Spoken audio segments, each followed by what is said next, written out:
Hi, and welcome to the 46th episode in our series on Middle Eastern Islamic history. This is the part two on our discussion of the Middle Eastern theaters in the First World War. And the rules for those of you who are unfamiliar: this is not an academic presentation. I'm not accredited in history, philosophy, religion, or any of the other subjects that we will be discussing today, nor am I a military strategist. That said, I will try to present this from an over-the-top secular view, and try and sort of balance the ambitions and desires of all sides. As this is a difficult topic, I ask that we be respectful. That said, I love interactivity, questions, comments, clarifications. Please put those in the chat. I do read the chat and will respond to questions in due course. What I like to say is that these presentations are a 101 and a 201, meaning that if you already know something, I'll tell you something you didn't know. That's the 201 part. But if you don't know anything, don't worry, I'll catch you up. That's the 101 part. There is a 2-hour hard stop, which is sort of our agreement that at 9 p.m., basically, we will no longer continue.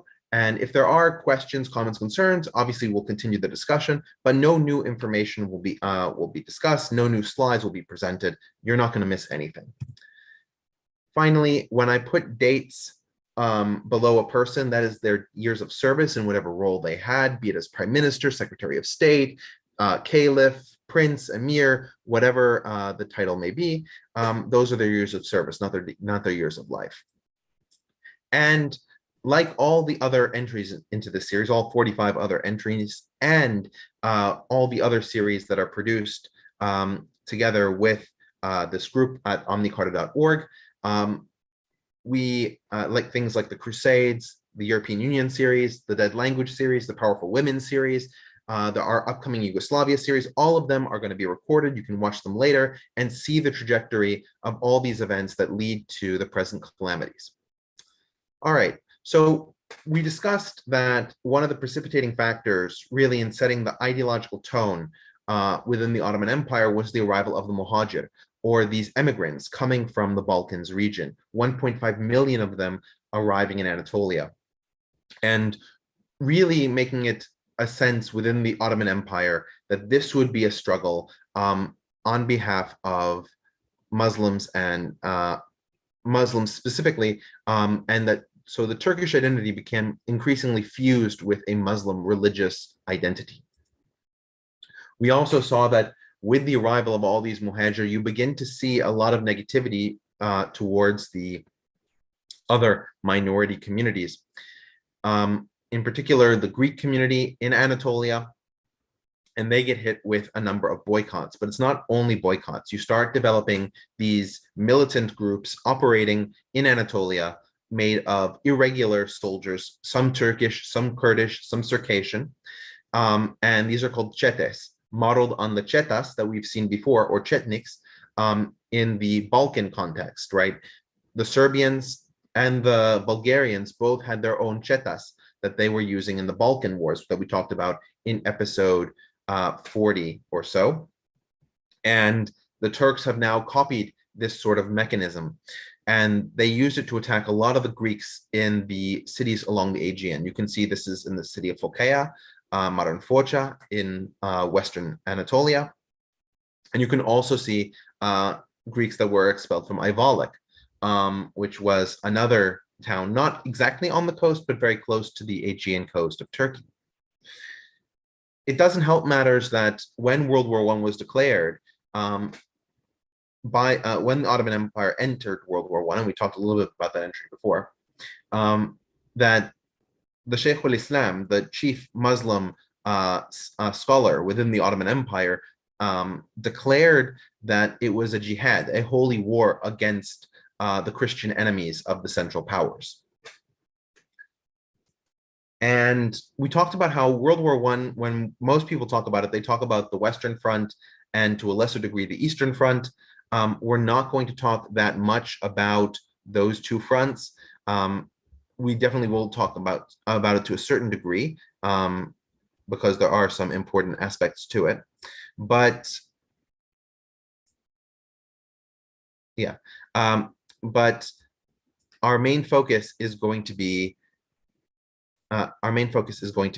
on the area around the Ottoman Empire, right? So if we zoom in there, we have a number of different campaigns that we've looked at and that we'll continue to look at, right? We talked about Serbia and to a lesser degree, Romania, and we talked about the Caucasus and Persia, but now we're going to move further south in our discussions today. And we're going to talk a little bit about those campaigns just to sort of keep us on point.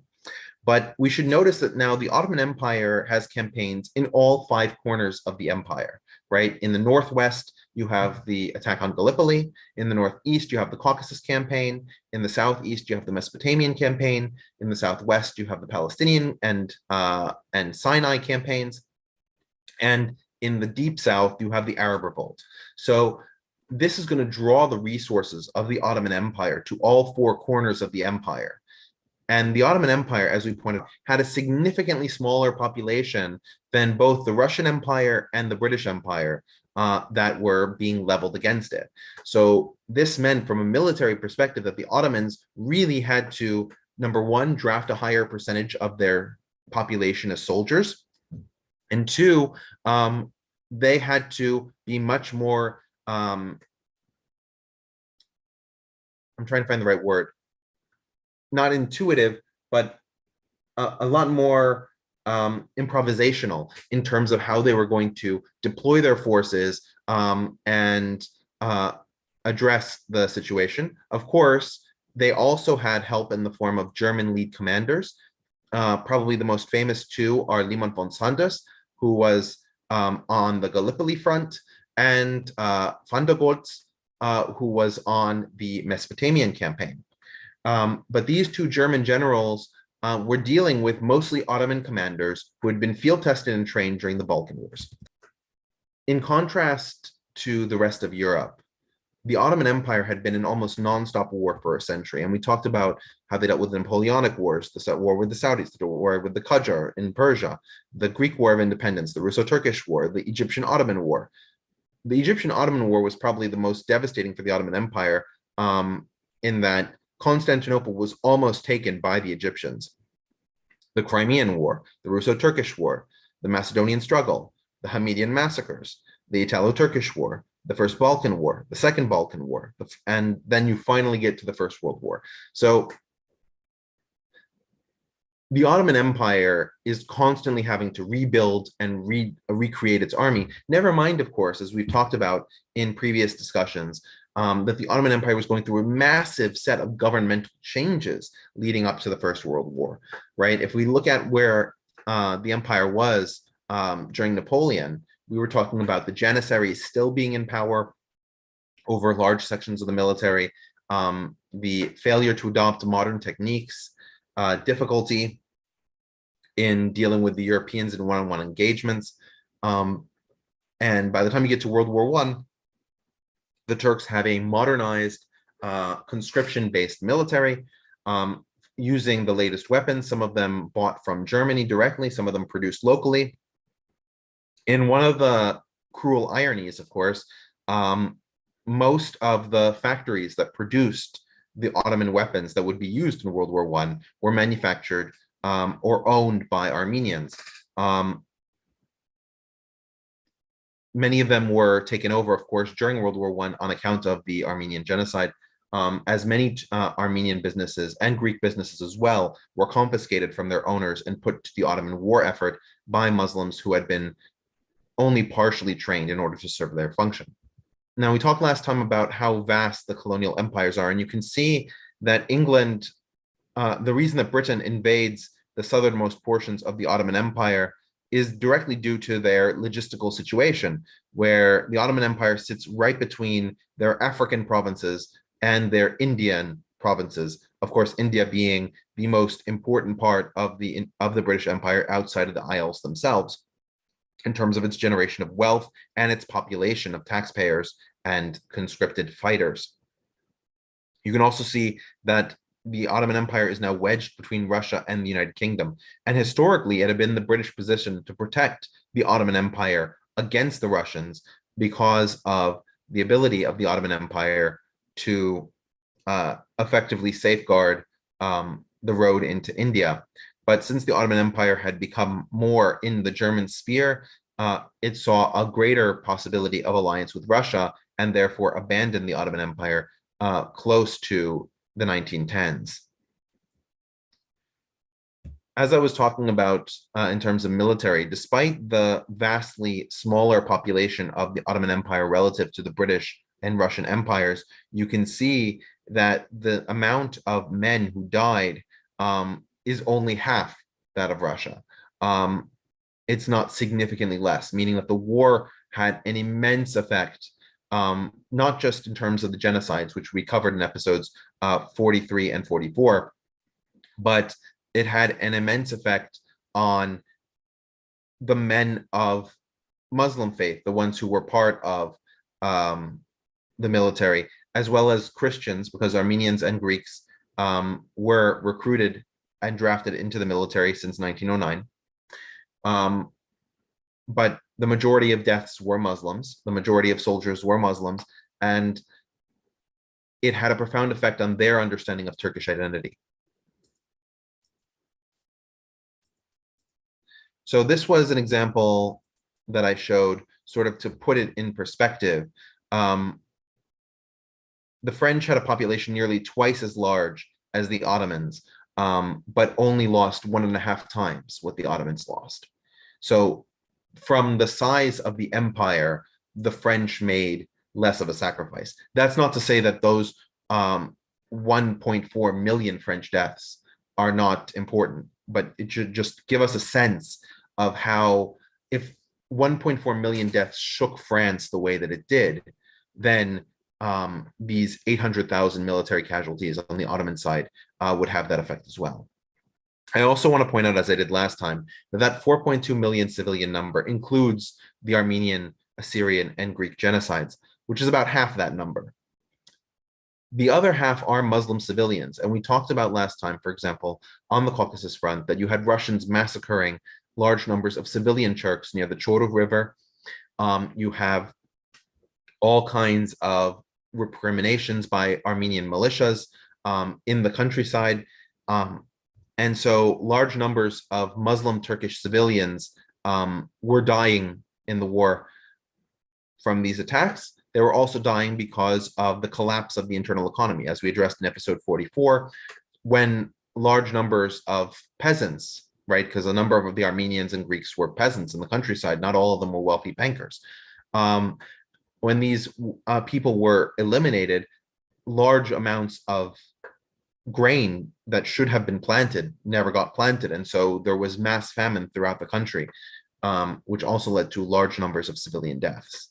Again, this left a very painful memory in that of the Ottomans in the post-war environment, because of how many Muslim civilians had also died, even though they had not all been directly targeted or targeted in the same degree as the mass genocides against the Christians. So last time we talked a little bit also about the Ottoman entry into the war, that it was sort of that the Ottoman Empire was pulled into the war by the actions of naval general Wilhelm Souchon. Despite the name, he being of French origin, he was actually German with Huguenot ancestry. And the way it happened is that the Ottomans were granted 2 German ships, the SMS Goeben and the SMS Breslau, which were named the Yavuz and the Midilli by the Turks. But the Turks did not take physical possession of the ships. They took the name possession of the ships. They would later change the people on board the ships, but that would occur several months after this. But during that time, the Germans who were on those ships flying the Ottoman flag attacked a number of Russian ports, forcing the Russian hand to declare war against the Ottoman Empire. And that is what brought the Ottoman Empire into the war. That said, many of the Ottomans were in favor of joining on the German side, but that was not a consistent or unanimous position among even the leaders of the CUP. Ahmet Reza had maintained connections with the British throughout the fall of 1914, trying to create and reestablish the historic relationship that the British had with the Ottoman Empire, but increasingly, especially due to the folly of Louis Dupin-Mallet, who was the British attaché and ambassador, that relationship was not restored, believing that the Ottomans wanted more economic control, meaning that they wanted the British to take more economic control. And that was exactly not what the Ottomans wanted. The Ottomans wanted more independence. And faux pas like that really ruined their chances. So we talked about the Balkan War, and the Balkan War was really divided. Before Bulgaria entered the war in October of 1915, the war against Serbia had already started in July of 1914. So this has been over a year that Austria has been trying to invade Serbia. And that's, of course, the fundamental basis of the war, right? The assassination of Archduke Franz Ferdinand. There's a question here. So are you saying that the gift of the two ships was a deliberate strategy to force the Ottomans into the war on the German side? There is a historical debate on this. And the question is really how far up in the Second Reich's command, right? How far up in the German command structure does this go? Does this go all the way to, for example, Falkenhayn, who was the leading German military strategical mind, that this would be a way of bringing the Ottomans into the war? The general consensus is that Souchon definitely did this on purpose. Souchon's goal was to bring the Ottoman Empire into the war, and the Germans at that point wanted to bring more countries into the war. It's generally the position of both the Central Powers and the Entente Powers that they would try to court as many of the neutral countries as possible to join the war on their side, because the balance of power was so evenly matched between the Entente Powers and the Central Powers, that any small country could possibly tip the balance. And so there were attempts to convince the Ottomans to enter on the German side, and there were leaders like Ismail Enver Pasha, right, one of the CUP triumvirate leaders, probably the most important person in the Ottoman government, who was very pro entering the war on the German side. But the thing is that the CUP was not at all united, as I said, on the question of entering the war, and if they did enter the war, to enter the war on the German side.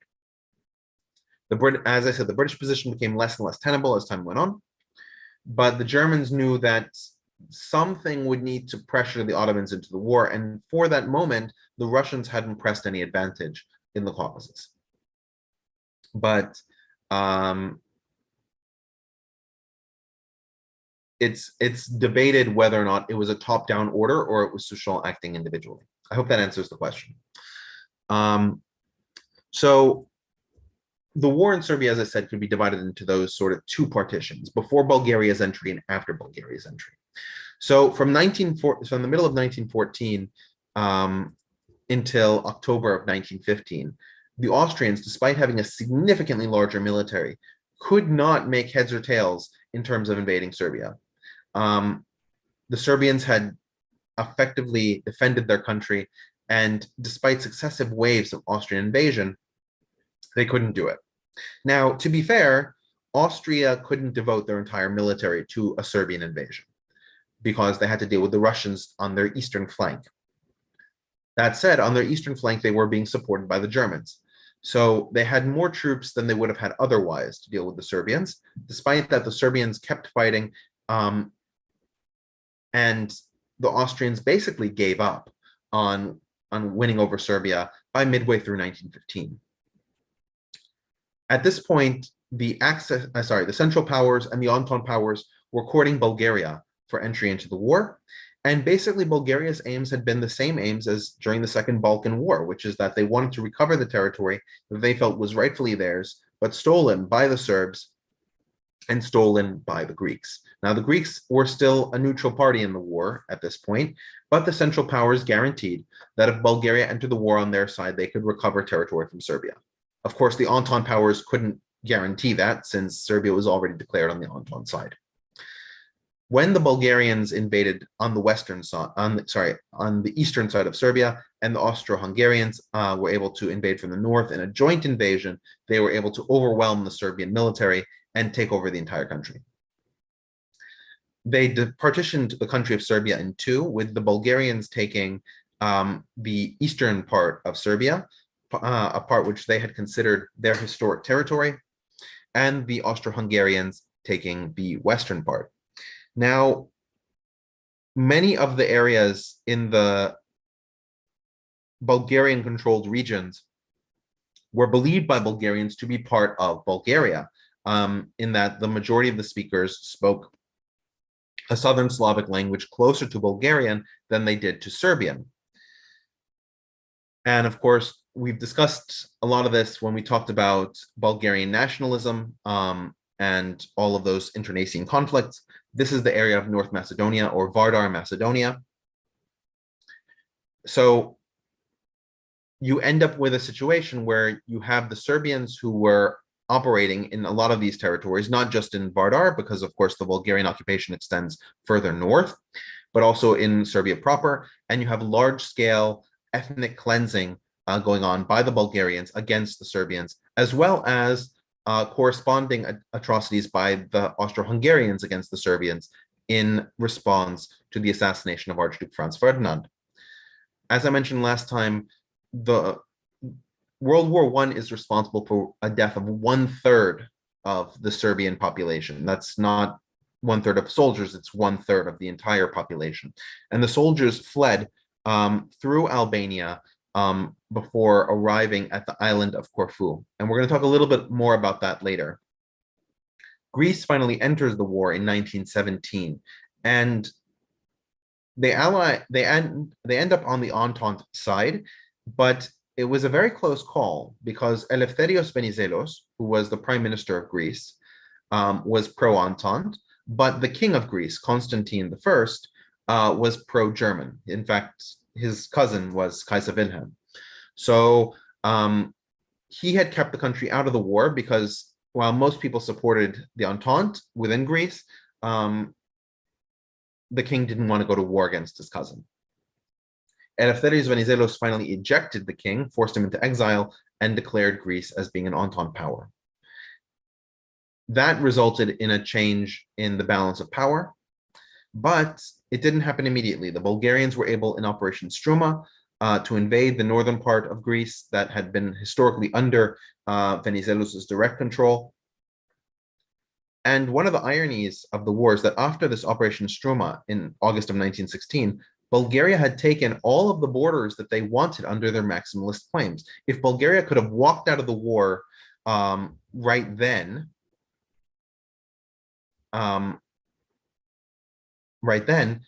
then Bulgaria would have effectively won the war. But the thing is, of course, they couldn't walk out of the war at that point. It was the middle of a world war, and the other parties were not suing for peace. So in 1917, when the French, British, and Serbians who had fled Serbia, Greeks and others were able to invade Bulgarian holdings in Vardar, Macedonia, that ended up resulting in the Bulgarians losing the war with the other parties, with the other Central Powers. Now, we talked about the Caucasus Front, and in the initial campaign, the Russians were the ones who pressed the advantage. The real problem from the Ottoman perspective, as I pointed out last time, is that there was no effective way to get troops to the war zone. There, in that large blue oval, you can see that there's not a single rail line. And the furthest point west, which is in the smallest circle, is the city of Ankara, which is in the Anatolian plateau, but nowhere near the front line with the Russians. So you ended up having this massive problem where the Russians were able to supply their troops and the Ottomans really weren't. You also had Armenian volunteers who fought alongside the Russians. In the early days of the war, they were recruited from Armenians who lived within Russian-controlled Armenia. But later, they were also joined up by Armenian militias that had developed within the borders of the Ottoman Empire as part of the resistance to the genocide. Now, the command was given to Nikolai Yudenich, and he was able to make a number of successive gains. First, he was able to hold off the initial Ottoman assault at the Battle of Sarıkamış, which was a massive Ottoman defeat, and really lost Enver Pasha a significant part of his military. Yudenich was able to relieve Van, which had been taken by Armenians in rejection of deportation orders. And after holding together with Van, was able to push further west into the city of Erzurum, and he was able to do this by diverting Russian forces to a number of different locations to force the Ottomans to create holes in the line, and then was able to put his dominant force through the biggest hole he created. One of the interesting things, for those who are familiar with the Eastern Front, is that the Battle of Köprüköy, which was when Yudenich was doing this type of attack, was actually not very far ahead of the attacks by General Brusilov in the Eastern Front, who also tried to have sort of a wave of attacking a number of unimportant locations to divert forces from more desirable targets. The difference, though, between Yudenich and Brusilov is twofold. The first one is that Yudenich was attacking in open territory, and so therefore he was moving horsemen from position to position, leaving open wide swaths, as compared to the situation in Eastern Europe, which was trench warfare. And the second major difference is that Yudenich had clear targets in mind. In fact, when he attacked the fortress at Erzurum, he had actually managed to get an entire plan of the facility. That way he could attack each of its forts independently in order to take the whole fortress complex. Brusilov did not have that degree of focus, and most of his gains were undone, whereas Yudenich's survived until Russia pulled out of the war. There's a question here: what are these armies trying to achieve? If one side decided to give up, what would happen then? Sure. The Russian goal was to take Constantinople. It had been the Russian goal to take Constantinople for probably about 400 years at this point. And there are two major reasons that the Russians wanted to take Constantinople. The first one was that the city was the historic heart of Eastern Orthodoxy.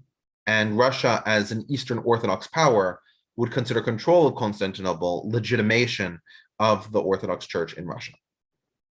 The second one is much more political and economic, which is that Russia's primary warm water ports are all on the Black Sea.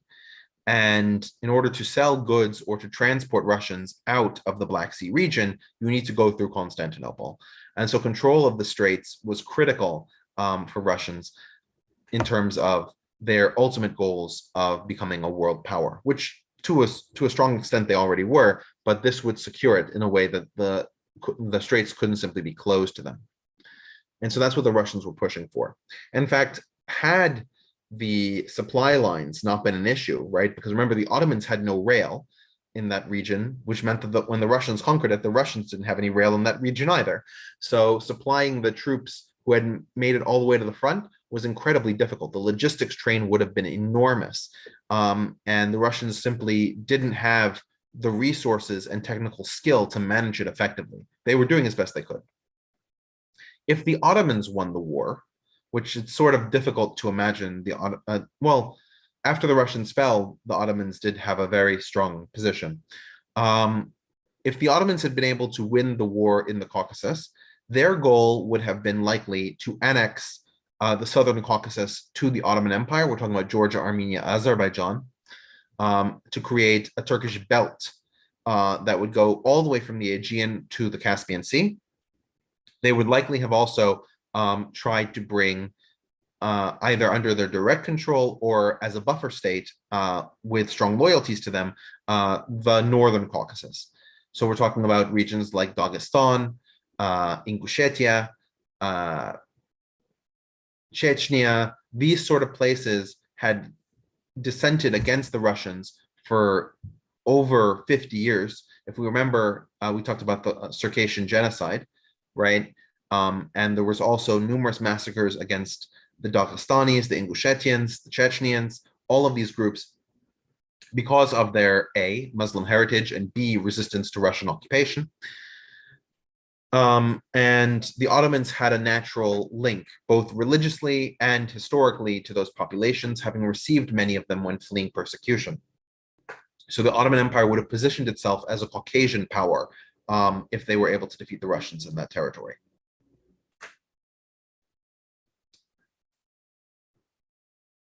As the Russians moved further west from Erzurum, they continued to encounter, but really started to notice it in significant quantities, the rounding up of the Armenians. And you can see, for example, these are Russian soldiers in Sheikhalan.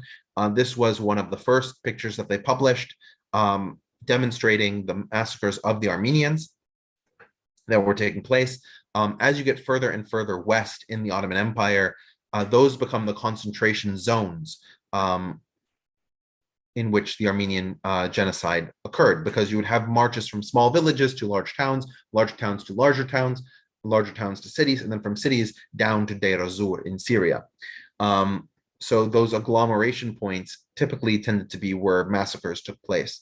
And these are massacres done by Kurdish or Turkish irregulars who argue that they were ordered by the government to do those massacres. One of the fun things, I think, is actually this commemorative stamp that was published in Russia in 2014, celebrating basically 98 years since the victory at Erzurum. And you can see two Russian soldiers. This is a stylized photograph, but it is based on a photograph of two Russian soldiers standing by a cannon based in the fortress at Erzurum. We also talked about how this campaign spilled over into Persia, right? Persia had declared itself as a neutral party in the war, but that didn't stop the Ottoman Empire, the Germans on the central side, on the Central Power side, and the Russians and the British on the Allied side from getting Persia involved. The Russians and the British wanted Persia involved primarily to get access to its petroleum reserves.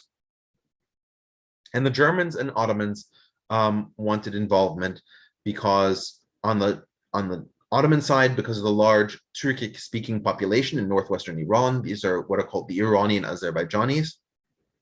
And from the German side, push into Persia would threaten British India, which was the ultimate goal of the German-Ottoman alliance, one among many goals. And as you can see, the population in that province of West Azerbaijan, which is the one closest to the border, that's the one on the map, on that gigantic map there, which is split into different zones. This is a map from today, so the percentages might be a little bit different, but you can see that West Azerbaijan is divided between Azerbaijani Turks and Kurdish populations. The Azerbaijani Turkish population was loyal to the Qajar Shahs of Iran, but the Kurdish population responded to the call for jihad from the Sheikh al-Islam in Constantinople. And so you had a number of Kurdish tribes rising up against the Persian authorities and siding with Cevdet Bey, the governor of Van, which is the Turkish region adjoining this region of West Azerbaijan in Persia. Cevdet literally crossed the border, got these Kurds to support him, and began to try and annex the region into the Ottoman Empire. There were a number of repulsions done by the Russians with their Assyrian allies. Remember, Assyrians are another Christian minority, and they had formed a number of militias. Those militias primarily operated in this Persian theater, supporting the Russians or being the front tip of their spear. In particular, one of the events that's most famous in terms of the relationship between the Assyrians and the Kurds is that the Kurdish leader Simko Shikak invited Shimun, the 19th Benjamin, who was Mar, or sort of the chief patriarch of the Assyrians, to a peace talk, and had him murdered at the peace talk, resulting in the Assyrians launching a massacre against any Muslim that they found. Notice, of course, that that doesn't discriminate between Kurdish militants and Kurdish civilians, nor does it distinguish between the Azerbaijanis, who generally tried to stay out of the war, and many of their civilians were massacred. Now, in 1921, what ended up happening is that this conflict continued after the armistice at Mudros in 1918, and it continued between Simko Shikek and the Assyrians to a certain degree. The Assyrians eventually receded, being unable to consolidate their position. And it had to be Reza Pahlavi, who was, well, at that time he was called Reza Khan, but he was a commander in the Persian Cossacks. This was a division of the Persian military that had been set up by the Russians in their sphere of influence in northern Persia. And Reza Khan brought the national military to defeat Simko Shikek and reorganize Iranian Azerbaijan into part of Iran. He was successful in that, and in 1921 he was crowned Shah after turning his guns on the Qajar Shah and declaring a new dynasty. Now, there's a question of if this is the Shah that the United States put in power in the 1950s. That is his son, Mohammad Reza. Reza Shah was dethroned by the British and the Soviets in 1940 because he was pro-Axis leaning. He didn't join World War II, but he was pro-Axis leaning, and the British and Soviets wanted to exchange petroleum and other resources through the Persian corridor, which he did not allow, and so they figured putting his son in charge would allow that to occur, and that's exactly what happened. But his son was not the able military commander that he was, resulting in his son having much more difficulty in controlling Persia, and being expelled from his country basically in 1951, put back in power by the aegis of the United States CIA in Operation Ajax in 1953. And then, of course, being permanently removed by the Islamic Revolution in 1979.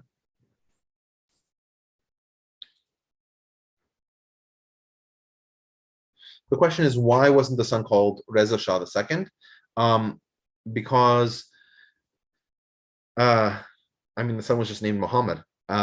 Reza was his given name. Pahlavi was the regnal name, like the name of the dynasty. So currently, Muhammad Reza Shah Pahlavi's son is and effectively the crown prince of Iran. His name is Reza Pahlavi II. So, but of course, he can't take the title second because he hasn't actually assumed the throne. Now, the Russian advance was going particularly well in the Ottoman Empire, especially when you compare it to the other fronts that Russia was fighting on, until the collapse of the Russian Tsardom, right? That occurred during the February revolutions. But the caretaker government under Kerensky, which took power in February, that government actually continued to prosecute the war. So the war didn't actually end from the perspective of the Russians until 1917.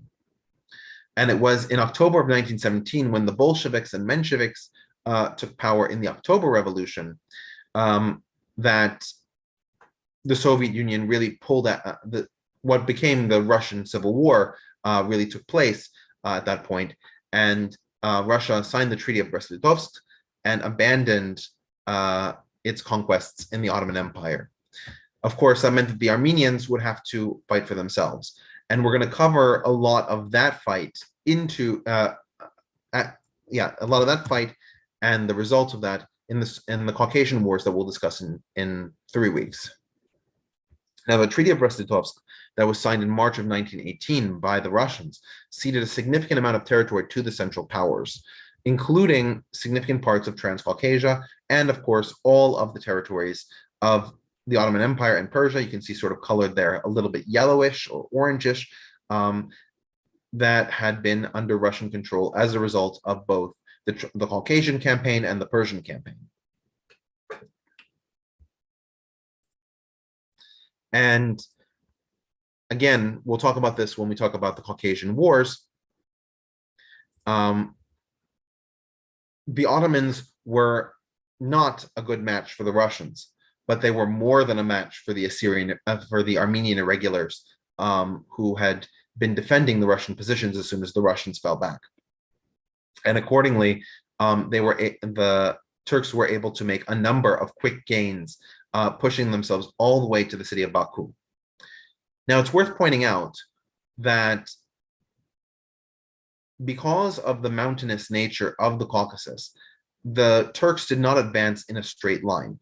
So you have this very interesting period where the Turks control all of the territory to the north, south, east, and west of the First Republic of Armenia and the Republic of Zangezur, the Republic of Karabakh-Zangezur, which are two Armenian states. They control all the territory around those areas, but they don't control those countries themselves. And so those countries continue to go to war with the Ottoman Empire. The battle in the Caucasus is resolved. There's a comment here. The October Revolution is also known as the Bolshevik Revolution. If anything, the Mensheviks supported Kerensky's provisional government and were persecuted by the Bolsheviks when the latter took power. Yes. Sorry, I forgot the Mensheviks were more Kerensky aligned. Thank you for that clarification. The next part, of course, is the raid on the Suez. And this was part of the initial offensives by the Ottomans when they had just entered the war, right? Remember, the Ottomans entered the war in October of 1914. So this was only a few months after they had started.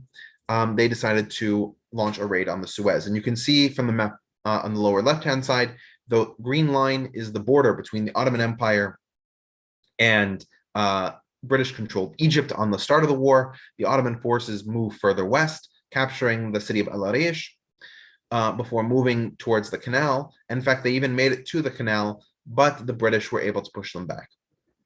It's worth pointing out two important things with this raid on the Suez. This is the first time that we see Ahmed Jamal Pasha. We've seen him before when it came up with the Armenian genocide. But in this context, he is in his traditional role as the governor of Syria. And Syria, in the Ottoman understanding, is not just the modern country of Syria, but it is the country of Syria, Lebanon, Israel, Palestine, and Jordan. All of that area in the Levant region falls under his purview. And so this was a natural extension of his power, trying to push the British off their position. And of course, if he could take the Suez Canal, he would cut off the British connection to India, which was a key part of their empire. And that's the second piece, India. When we're going to talk about the campaigns in this region and in Mesopotamia especially, when we say the word British, we should keep in mind that a significant minority, if not majority, in the Mesopotamian context is certainly the majority of these troops are Indians, not ethnic Englishmen.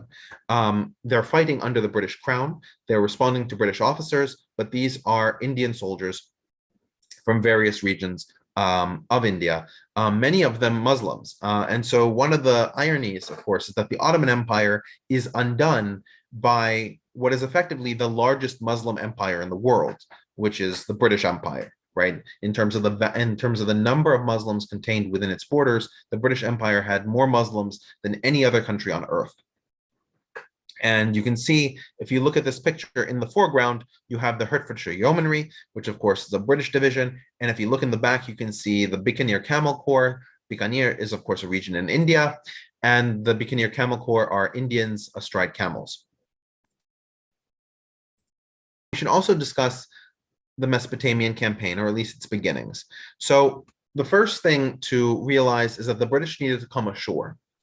And they had already established a relationship with Kuwait, which was ruled by Sheikh Mubarak bin Sabah, and he was in power since 1896. So I'm going to talk a little bit about him. Kuwait at this point, when he came to power, was a semi-autonomous region of the Ottoman Empire. And this was part of the development of the Ottoman Empire was such that all the different regions of the Ottoman Empire had different levels of autonomy from Constantinople, depending on how distant they were, what the relationship was between the leaders in Constantinople. And that was the arrangement that had gone on for centuries, right? We talked about for example, last time, how the eastern border of the Ottoman Empire toward the Caucasus was controlled by Kurdish tribes that also had a strong degree of autonomy prior to the 19th century. Now, Kuwait was a little bit further from Constantinople than those Kurdish tribes were, and so the Sheikh had significant power, but he could see, as a number of other provinces had done, that it was going to be standardized under the control of a Turkish leader appointed by Constantinople, and that his power would attenuate. So in 1899, he reached out to the British and formed an agreement with them to become a protectorate to begin negotiations towards quasi-independence and British protectorate status. And he increased, relatively speaking, his autonomy within the Ottoman Empire through this 1899 agreement. After that point, he began his own intent to conquer the Arabian Peninsula, and he fought several important campaigns, but he lost decisively, and he lost so decisively that significant portions of his own soldiers deserted or died. And so he retreated back to his small little emirate, which is, of course, the borders of today's Kuwait. And in 1914, when the British were looking for a landing zone, landing zone for the Mesopotamian Campaign, he offered support in taking the fortress at Fao. Fao is, as you can see in the military map, it's the area with the blue circle around it. That fortress was right on the Persian Gulf, and a key target that the British needed to take if they wanted to secure the entry to Mesopotamia. Because of Kuwait's decision to join the British, they took their original provincial flag, where you can see the Islamic Shahada, or witness testimony. You can see it sort of on the right-hand side, and you can see in big white letters, they replaced the symbol of Ottoman power, the crescent, with their own name, Kuwait. And that became the flag of Kuwait for the next decade or so. Mubarak al-Sabah died a little bit later, completely unrelated to this war, but it was his work that allowed the British to have a secure landing in the early mouth of the Tigris River and take the fortress of Fao. Once the British had taken that in early 1915, they began their march up towards Baghdad. Now, this was a difficult march for the British for several different reasons. The first was that the British supply lines were not designed for this kind of environment. And it's an incredible testament to British endurance that they were able to supply their soldiers as far up the river as they were able to. The next piece that's worth pointing out is that the Ottomans didn't allocate any large number of forces to controlling Mesopotamia. And so Colonel Nuruddin, who was one of a number of different Ottoman colonels who was given this territory to look after, really had to scrape the bottom of the barrel in terms of finding soldiers that he could use. And in fact, he recruited a number of Arabs and Bedouin who were in the region. And in fact, they formed the largest contingent of his forces, performing numerous scouting raids and parties and harassing the British very effectively because they knew the desert.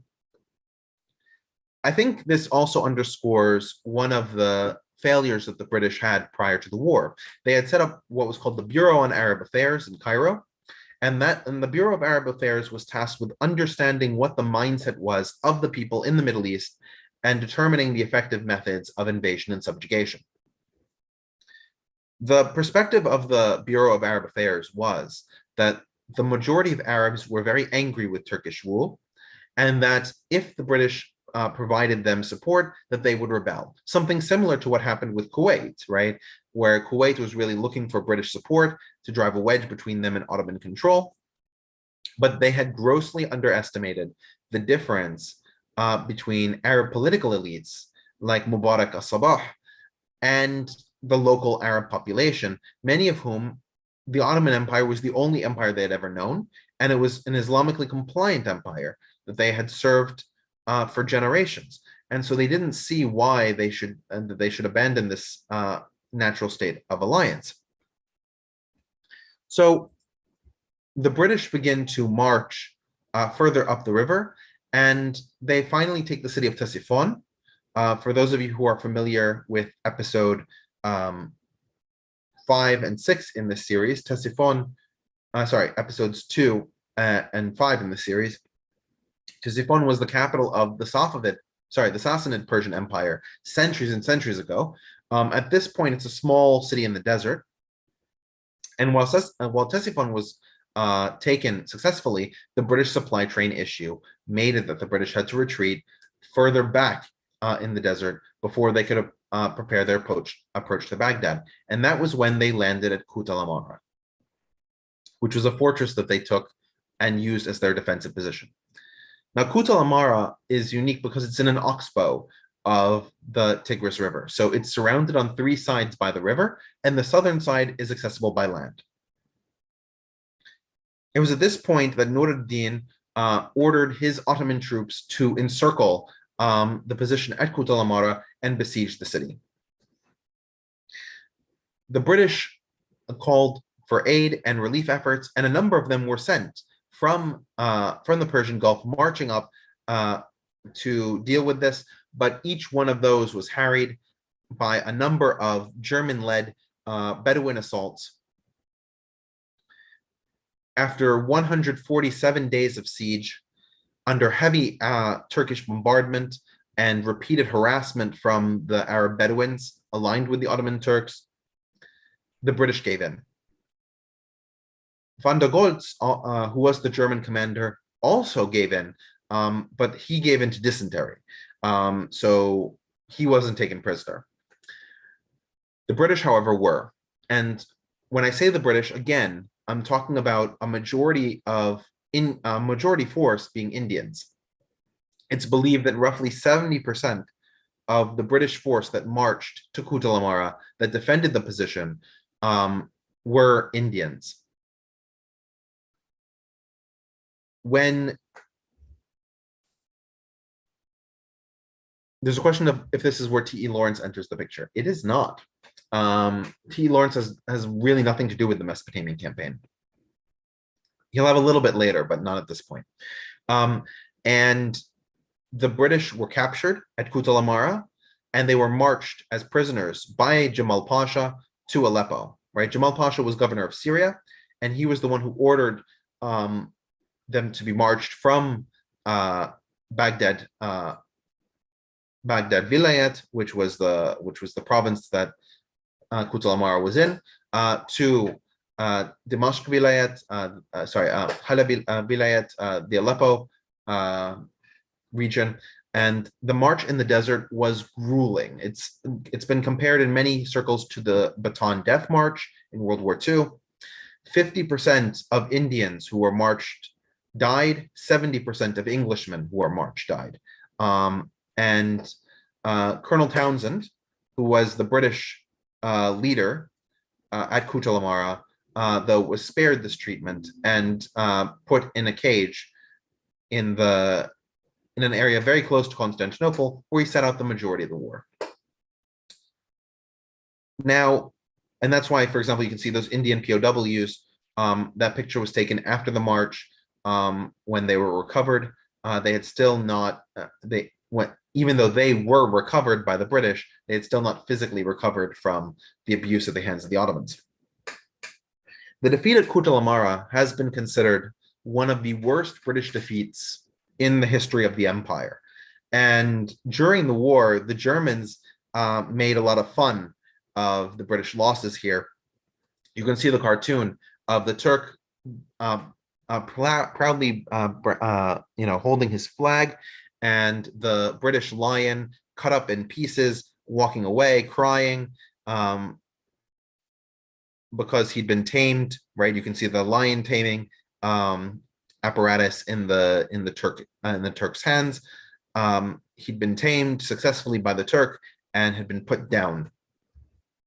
Now, all of this had taken place over the long stretch of 1915, right? The landing at Fao was at the end of 1914, and all of this march up the Tigris River, the siege of 147 days, this puts us in 1915, the whole year. But that's not the only thing that happened in terms of the British and the Ottoman Empire in 1915. We also have Gallipoli. So Gallipoli really starts in the early days of 1915, around January. And you have two different beachheads. And I love this animatic on the map on the left-hand side. You have two different beaches that are really taken. The first is the one in the center. And you can see, if you look on the map, that is where the Anzacs land. Today it's been called Anzac Cove. And the Anzacs are British soldiers, but again, these are not British soldiers from England. These are British soldiers from Australia and New Zealand. Both of these, of course, are independent countries, but they're fighting there as part of their contribution to the Commonwealth. And this was an incredibly complicated battle for the Anzacs and has become part of the cultural memory in Australia and New Zealand because of how difficult this battle was. Now, the first move of the Anzacs when they arrived was to try and push to get to that road. If you look on the map, you can see that there's a brown line that goes from north to south. That is the road that leads to the southern points of the Gallipoli Peninsula from Constantinople. And if they could cut off that, cut off that position, then they could effectively secure the southern beachhead. And the reason why Gallipoli was so important is that this was the entry to the Dardanelles. The Dardanelles, of course, being the passageway that leads to the Sea of Marmara and Constantinople. That's part of that piece that connects the Black Sea to the Aegean, and would greatly assist the British reuniting with Russia, being able to supply Russia in the war, and B, removing the Ottoman Empire from the war through a quick and easy capture of Constantinople. So you can see you have the Anzac landing in the center. You have more British forces that land further north later on in the conflict, and you have French forces that are in the south. Now, on the first day of the battle, there was the possibility of actual Entente victory. And that was when the Anzacs started advancing towards Maltepe, which was a mountainous position just over the road. You can see it on the map, it's circled in blue. If the Entente powers were able to capture Maltepe, this would effectively prevent any resupply to the Turks south of that position on the road and allow the French and British soldiers on the southernmost point of the peninsula to wrap up the Ottoman defenses. At this point, the Ottoman forces close to Maltepe were led by a colonel named Mustafa Kemal. Now, we've seen Mustafa Kemal before. He was involved in the Italo-Turkish War, and he was also involved in the revolutions in 1908 and the counter revolution in 1909. And he's very famous and earned much of his military reputation through this fight in Gallipoli. And he understood the significance of Maltepe, and he gave his famous order at this moment, where he said, "I don't order you to fight, I order you to die. In the time it takes us to die, other troops and commanders can come and take our places." So what does Mustafa Kemal mean by this? The Ottoman troops that were under his control were badly armed, and they knew that if they were in a physical confrontation with the Australians who are marching towards Maltepe, that would result primarily in their deaths. They didn't have the ammunition, they didn't have the resources, but Mustafa Kemal knew that if the Australians and New Zealanders were allowed to secure Maltepe, Gallipoli would be lost. And so his command was for himself and all of his soldiers to stand their ground and to prevent the Australians at any cost from getting to Maltepe. Hopefully, in the amount of time it would take the Australians to cut them down, more forces could come from the north and Maltepe could be secured by another group of Turks.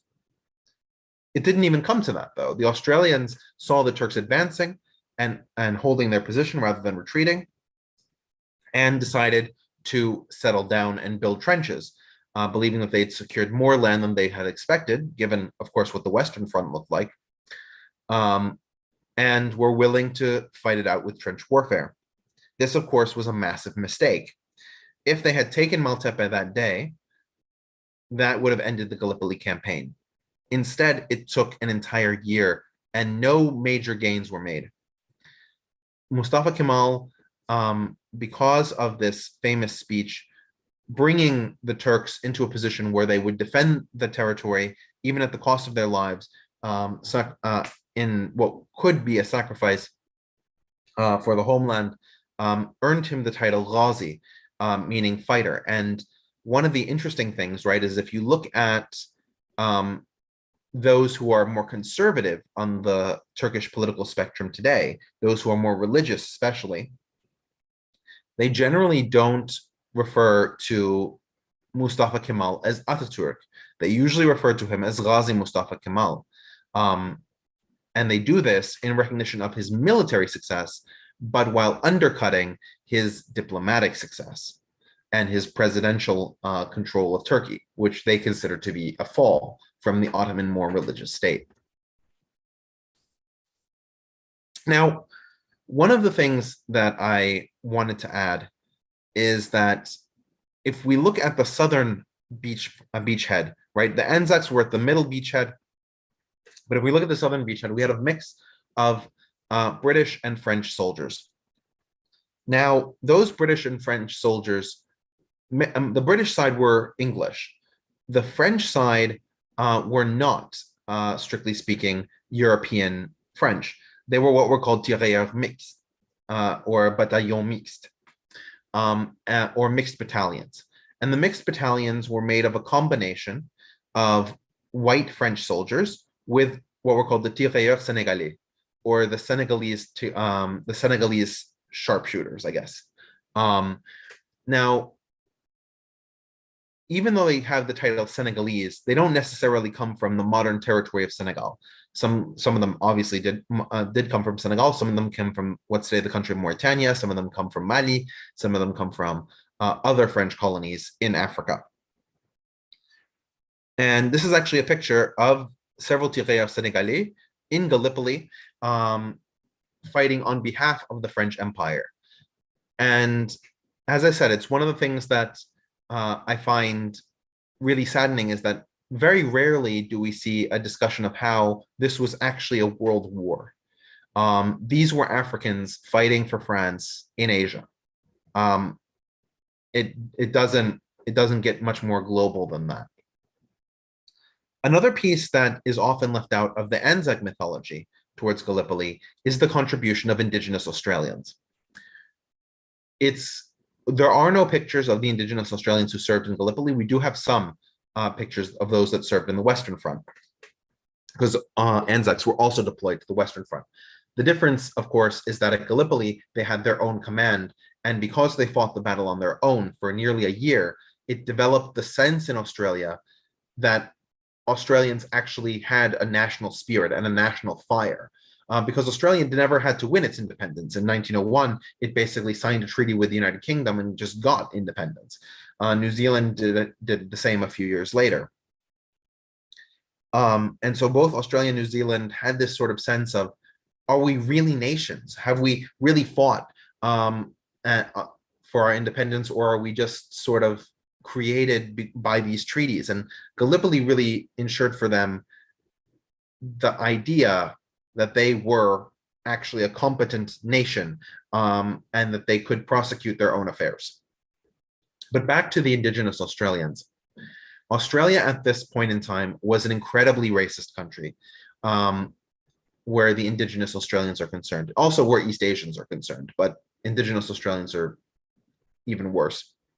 For those of you who are familiar with Australian history, this is of course the time of the rabbit-proof fence, which was a fence built from northern Australia to southern Australia, with the goal of keeping the Aborigines on the west side of the fence and keeping white settlers to the east. Indigenous Australians were not Australian citizens and had no way of becoming Australian citizens. They were denied access to all of the basic Australian amenities, and suffered intense discrimination, very similar to Jim Crow, to the extent that they did try to engage with white Australian society. Which makes it so incredibly surprising that Indigenous Australians, to a certain degree, did fight and die for the country of Australia during the First World War, enlisting illegally, right? Because they were not citizens, they were not allowed to enlist in the military, and yet they still gave their lives here on the Turkish beaches. And so by December of 1915, the British Admiralty realized that there were no real gains being made. Hundreds of thousands of people were dying over the course of the year. And so Gallipoli was abandoned. It was effectively a Turkish victory. And it kept the British out of Constantinople. Now, to answer the sort of obvious question of why didn't the British just bring in warships and overtake Constantinople, the reason is that if you look at the map, you can see that there's a bunch of black dots throughout the Dardanelles. Those are mines. The Ottomans had mined the canal, and so it would have been impossible for the British, even with such a large fleet, to get through the mines without severely crippling the Navy, and that was simply not a risk that the British could take. So when we look at the Arab world during this time, right, we have sort of a conflict that's going on within Arab society about how it is that they're supposed to move into the modern age. And to a strong extent, both of them are rejecting the Ottoman CUP style of leadership. On one side, you have the Arab nationalists, and these are led by a number of Arabs, especially in the Levant region, like Georgi Zaidan. The Arab nationalists are disproportionately Christian in religion, and their argument is that there is a common Arab identity shared by the Christians and Muslims of the Middle East. They speak the Arabic language, they have a certain style of dress, they have certain cultural motifs, and these are different from those of the Turks. And this had become amplified throughout the 19th century as more and more political control was nationalized to Istanbul, and more power was relegated to Turkish officials. On the flip side, you had Muslim modernists, and we've seen Muslim modernists before, right? We talked about Tantawi in Egypt. We talked about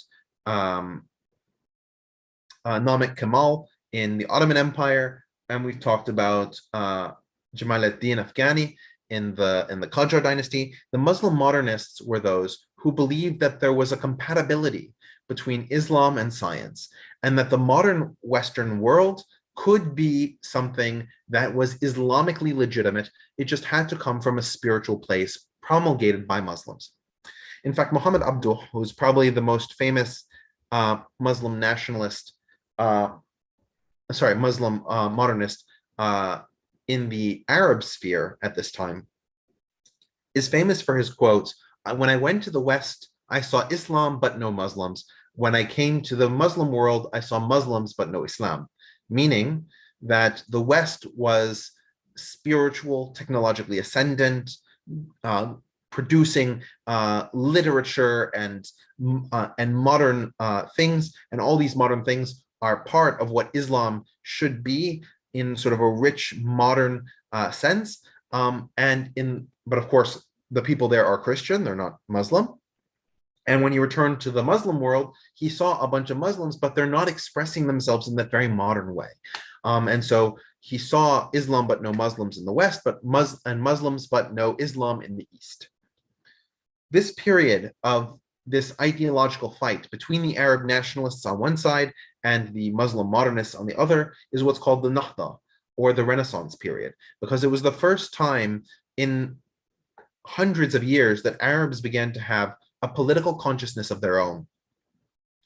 And we can sort of see why Christians, for example, disproportionately supported the Arab nationalists.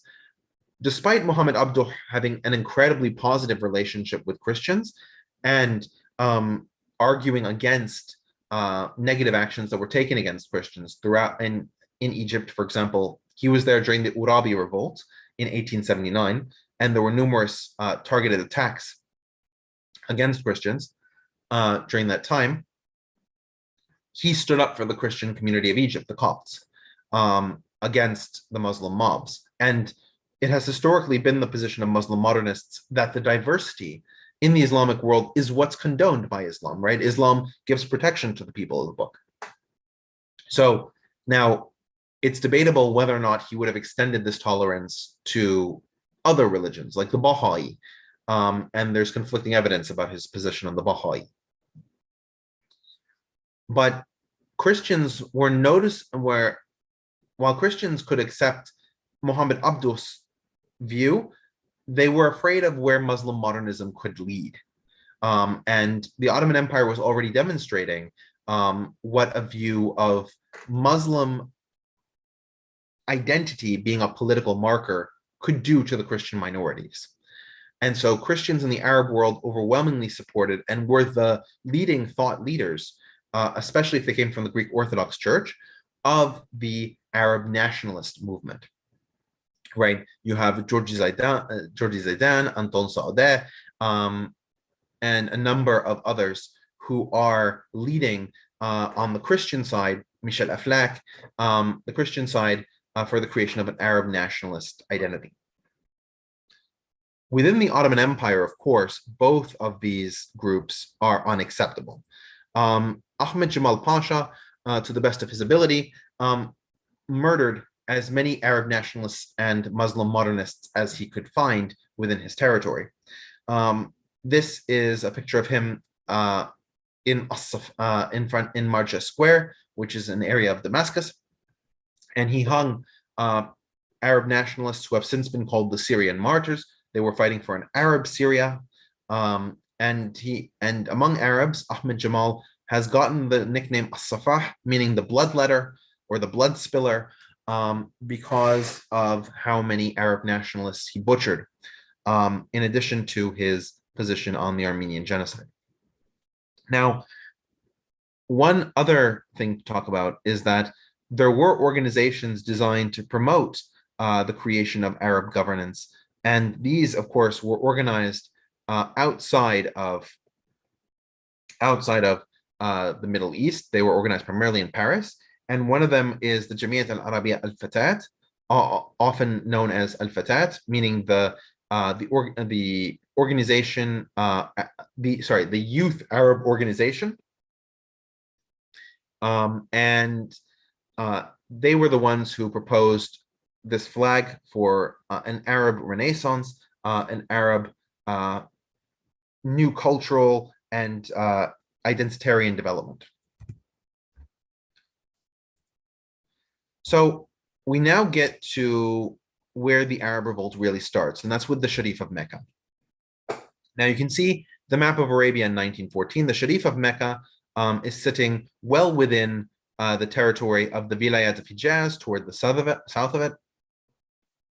And the Sharif had an incredible amount of localized power, similar to the Emir of Kuwait. And the issue for him really started as the Ottomans tried to build the railroad along the coast of Hijaz towards Mecca.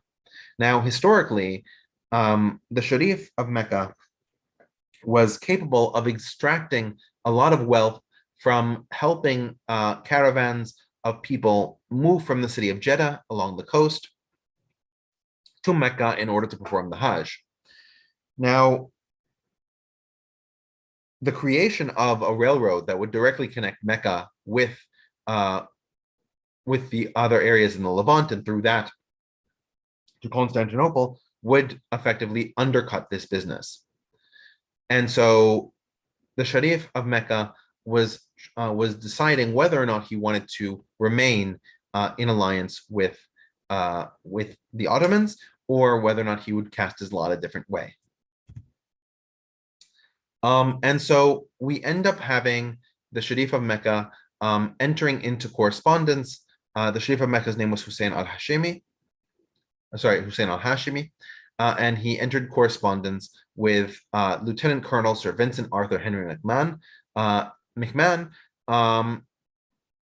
ended up promising, as a result of this correspondence, significant Arab territory to the Sharif of Mecca, territory, of course, that he could in no way guarantee to them. And I just want to take a second to look at that correspondence, which was from 1915. He talks about all of the Arab majority areas, but makes some exclusions. The districts of Mersina and Alexandretta and portions of Syria lying to the west of Damascus, Hama, Homs, and Aleppo cannot be said to be purely Arab and should be excluded from the proposed limits and boundaries. If we look at the map on the right-hand side, you can see those areas shaded in black, which are those areas. Alexandretta is north of that black shaded area, but west of Aleppo and Damascus, Homs, and Hama, you can see those cities along the dotted line. And so under the most restrictive view of what was being excluded, you have the vision on the left-hand side, the vision on the right-hand side. Now, of course, because of the Balfour Declaration, which would be issued 2 years later, significant territories to the south of that black line were also not given over to Arabs. So there became a question about whether or not the Hussein McMahon correspondence had promised the territory of Palestine to the Arabs as well, in addition to all the territories throughout the Middle East otherwise promised, as you can see on the map on the left-hand side.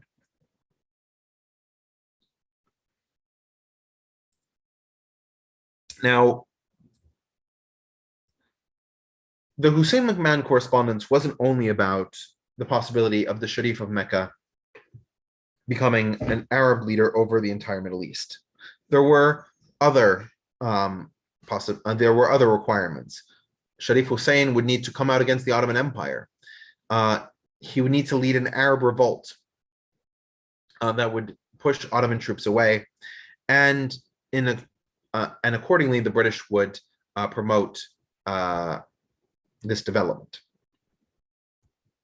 Okay, there's a question here. Was it a matter of Kurds, Armenians living in Aleppo and those other not completely Arab areas, other minorities? Kurds, not so much. There are some Kurds there. Armenians, yes. The bigger minorities would be the Alawites and the Ismailis and a number of Christian groups. It was the Christians that, of course, the Westerners were most concerned with because of the Maronites in Lebanon and all of that. So that's what that was primarily done to cater to. And if we go back and you look at the map on the right-hand side, you can see that most of Lebanon is included in that blacked out area. There's a question, this Gallipoli and the Anzacs are still commemorated annually in Britain and the Commonwealth, I believe. I don't know if it's commemorated in Britain. It's definitely commemorated in Australia and New Zealand. April 15th is usually the day that is set aside for it. And it is a huge procession throughout Australia and New Zealand. Many Australians today and New Zealanders are connected or related to somebody who either served or died in Gallipoli. And there are visits coordinated by the Turkish government to the site in Gallipoli. One of Mustafa Kemal's really nicer elements to his personality was that he created a joint cemetery. The Turks and the Anzacs are not buried side by side, but they are buried together in the same cemetery. And it was his view that those people had sanctified that location in much the same way that we talk about Gettysburg. And because of that sanctification, they should remain there, and that Turkey should protect those who had died.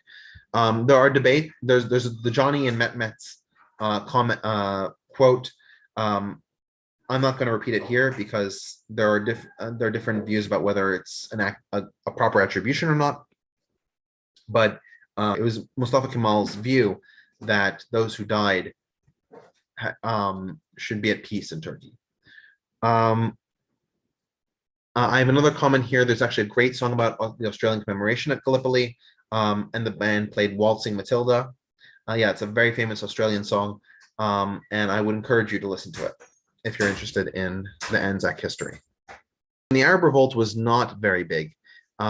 It was probably a few thousand people, and the Ottomans were able to send a small detachment down to Medina to fight against the rebel army. The Arab Revolt army was able to make one serious gain in the war, which was the conquest of Aqaba, which is today the southernmost city in Jordan, the one city of Jordan that has water access to the Gulf of Suez, to the Gulf of Aqaba, which is one of the tributaries of the Red Sea. And while the rebel forces were able to harass Ottoman supplies and attack Ottomans in the desert regions, right? Remember, these rebels are primarily Bedouins or desert people. They are not able to actually fight the garrison force of 10,000 Ottomans in the city of Medina. And so what ends up happening with the Arab Revolt is that it's just a long siege against Medina.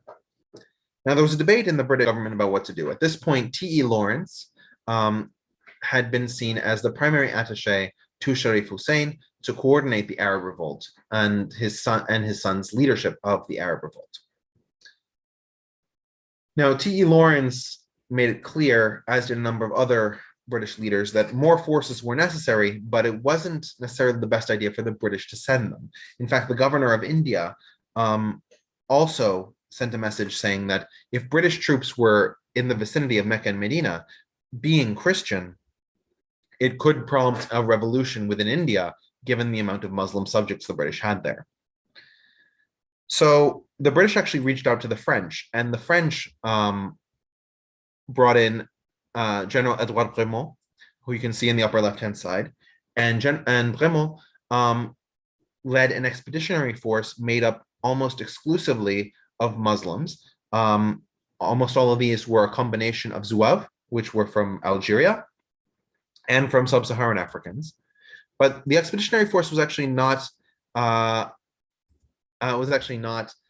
largest contingent possible. It was, as I said, a small expeditionary division, and by and large, it made no change in the success or failure of the Arab Revolt. Again, this is one of those cases where the empire is now fighting. And because those troops were primarily Muslim, they didn't cause significant ire or outrage among the Muslim communities within countries controlled by the Entente. Now, you can see this picture from 1920, so that's a little bit further advanced, with Emir Abdullah, who would eventually become King Abdullah I of Jordan, with T.E. Lawrence and a number of other leaders. Many of the leaders of the Arab Revolt had been promised independence by the British, and the British had a very funny way of describing independence. Their way of describing independence was the ability to govern their affairs in accordance with the British will and sublimating their needs and desires to those of the British, which doesn't really sound like independence to anybody who is familiar with the concept. And so I jokingly put up the word surrender-pendence to sort of refer to this kind of independence that the British promised to the Arab world, while in their private communications having this definition of independence, one in which the Arabs were effectively part of the British Empire. And Emir Abdullah, who was himself also Hashemite, right, he's from Sharif Hussein's family, was granted control of Jordan in 1922 as part of recompense for his support of the Arab Revolt. And of course, no discussion of the Middle East in World War I would be complete without the Sykes-Picot Agreement. The Sykes-Picot Agreement was between the British attaché Mark Sykes and his French counterpart Georges Picot in St. Petersburg. They met on the 3rd of January 1916 in a meeting that was supervised by the Russian Foreign Minister Sergei Sazonov. And this was actually a combination of of the wills of the three different leaders. Sazonov, as we sort of alluded to earlier, was pushing the Russian goal that Constantinople would become part of the Russian Empire. That was the Constantinople Agreement.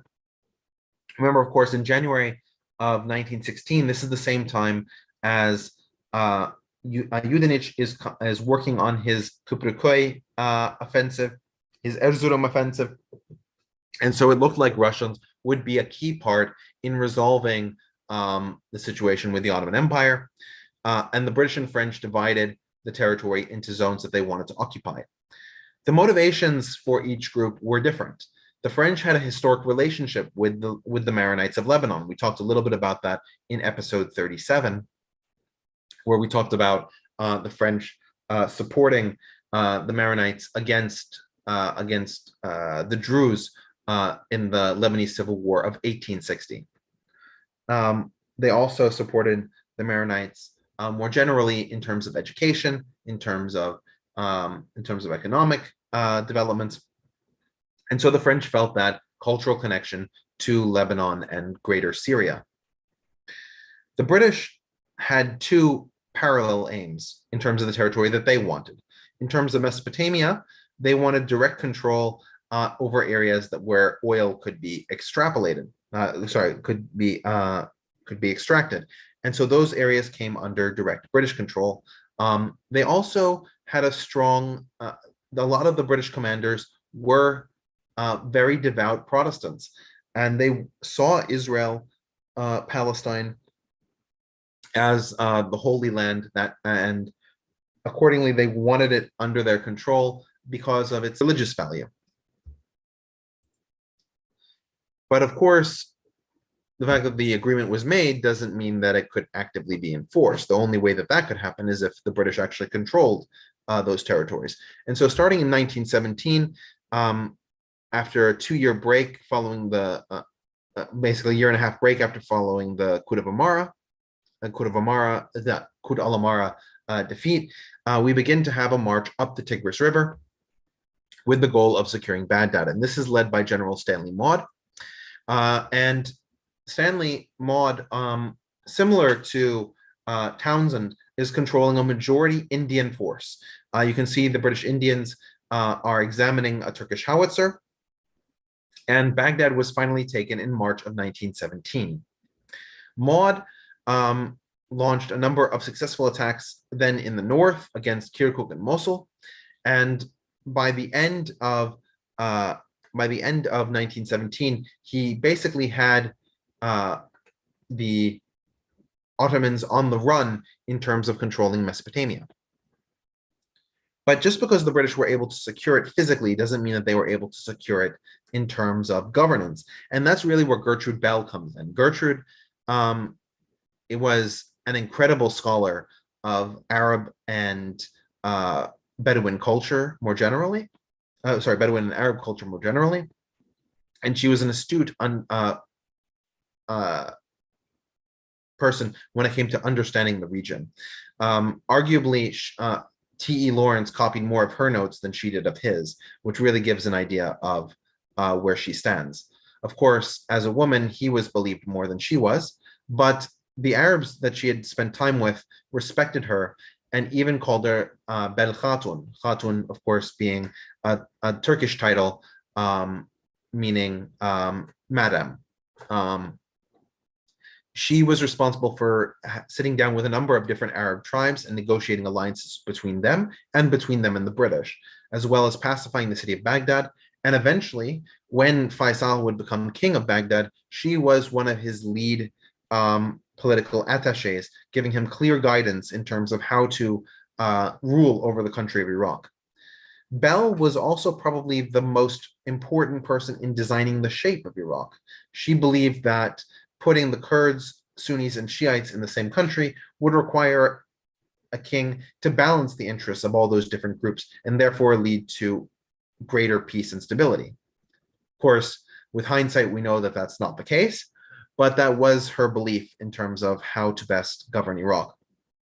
And as she had incredible connections in the Saudi realm as well, in the Arabian realm as well, her opinion was taken to a certain degree seriously by the British Arab Bureau.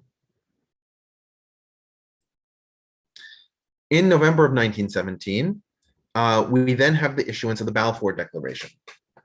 And the Balfour Declaration is actually incredibly short. That's the whole thing on the left-hand side. And it was in response to a number of Zionists within the British Empire pushing for the United Kingdom to recognize the creation of a Jewish state in areas of what would become mandatory Palestine. And Balfour, who was Secretary of was the Foreign Secretary of the British government, was the one who issued this declaration, holding that the British would support a Jewish national home.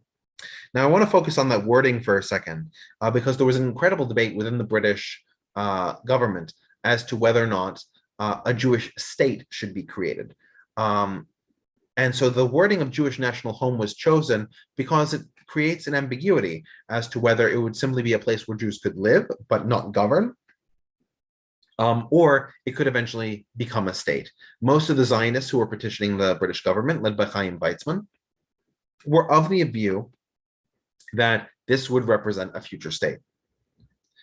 One of the interesting aspects in terms of the approval of the Balfour Declaration is that there were 13 ministers in the foreign ministry who were responsible for approving or not approving various foreign missives like this one.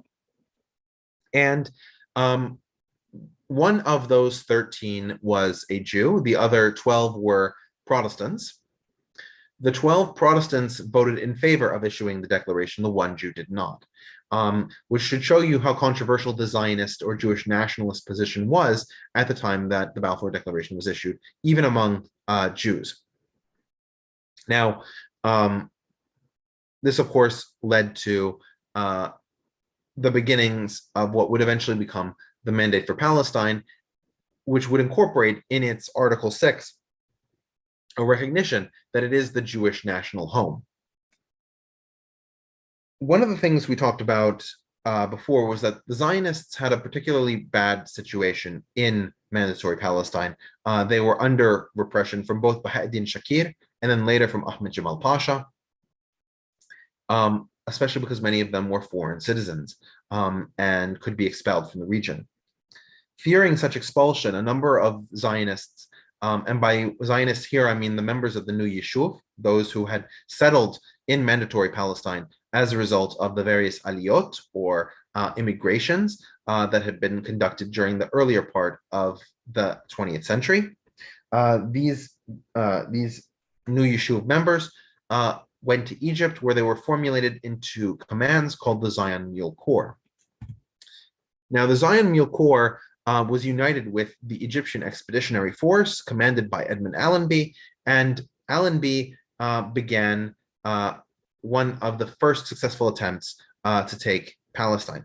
Now, when we left off, right, in this part of the world, we talked about the raid in the Suez, which took place in early 1915. The struggle to get across the Sinai took all of 1916. It was taxing on British supply lines to cover that area of desert. They didn't know the terrain, and many of those who were involved in that expansion were, of course, those Indians who were fighting in the Expeditionary Force. By 1917, a significant portion of the Expeditionary Force was made up of the Anzacs now, because they had been pulled out of Gallipoli, they'd been put into Egypt. Those combined with the Indians and the Zion Mule Corps from the new Yishuv complemented a smaller group of British soldiers, English soldiers, and that's what Edmund Allenby led, this coalition. In October of 1917, he fought the Third Battle of Gaza, and finally, at the Third Battle of Gaza, he was able to prevail. He had a number of unique strategies for dealing with artillery locations. He would encircle them, he would roll them up from the side. in fact, Allenby's tactics, had they been applied in other areas of the war, like, for example, the Western Front or the Eastern Front, may well have changed the nature of those fights. In many cases, commanders simply thought throwing large numbers of people into the direction of machine guns would be the effective response, despite how many thousands of men ended up getting torn up that way. Edmund Allenby, as you can see from the map, kept swerving around, finding new avenues to take, and was able to win key victories that way. In fact, you can see Allenby's victory in Jerusalem, where he celebrated Christmas in 1917. There's a comment here: Balfour was influenced by the anti-Semitic belief that Jews as a group were a controlling influence in the new revolutionary government in Russia, and the Balfour Declaration could cause the Jews to keep Russia in the war. That's certainly part of the motivation. I think that a bigger part of the motivation is that he wanted the wealth that the Zionists could bring to bear, because many in the Zionist camp, like Baron de Rothschild, to whom the Balfour Declaration was addressed, had significant amounts of money that they could contribute to the British war effort. One of the interesting things for those who are biblically minded, in terms of Edmund Allenby's march through Palestine, comes down to two things. The first one is that Edmund Allenby was a person who read his Bible rather thoroughly, and when he was passing by the small town of Michmash, which is closer to Bethlehem on this map, he recognized it because he had read about it in the Bible. There's a sneak attack that Jonathan and David perform in the book of Samuel. And so the Bible describes a specific mountain ridge that they used to hide behind before they snuck up on the Philistine enemy. Allenby was able to replicate that actual maneuver and take the Ottomans by surprise. The other thing that's relatively interesting is that in September of 1918, he fought a very decisive battle at Megiddo. Megiddo is, of course, or the mountain of Megiddo, which in Hebrew is Har Megiddo, is the origin of the Armageddon story. So ironically, in this war to end all wars, there was actually a battle of Armageddon. It was not a very massive battle, considering what was going on in the Western Front, but it was a battle that put the Ottoman forces to flight towards Damascus.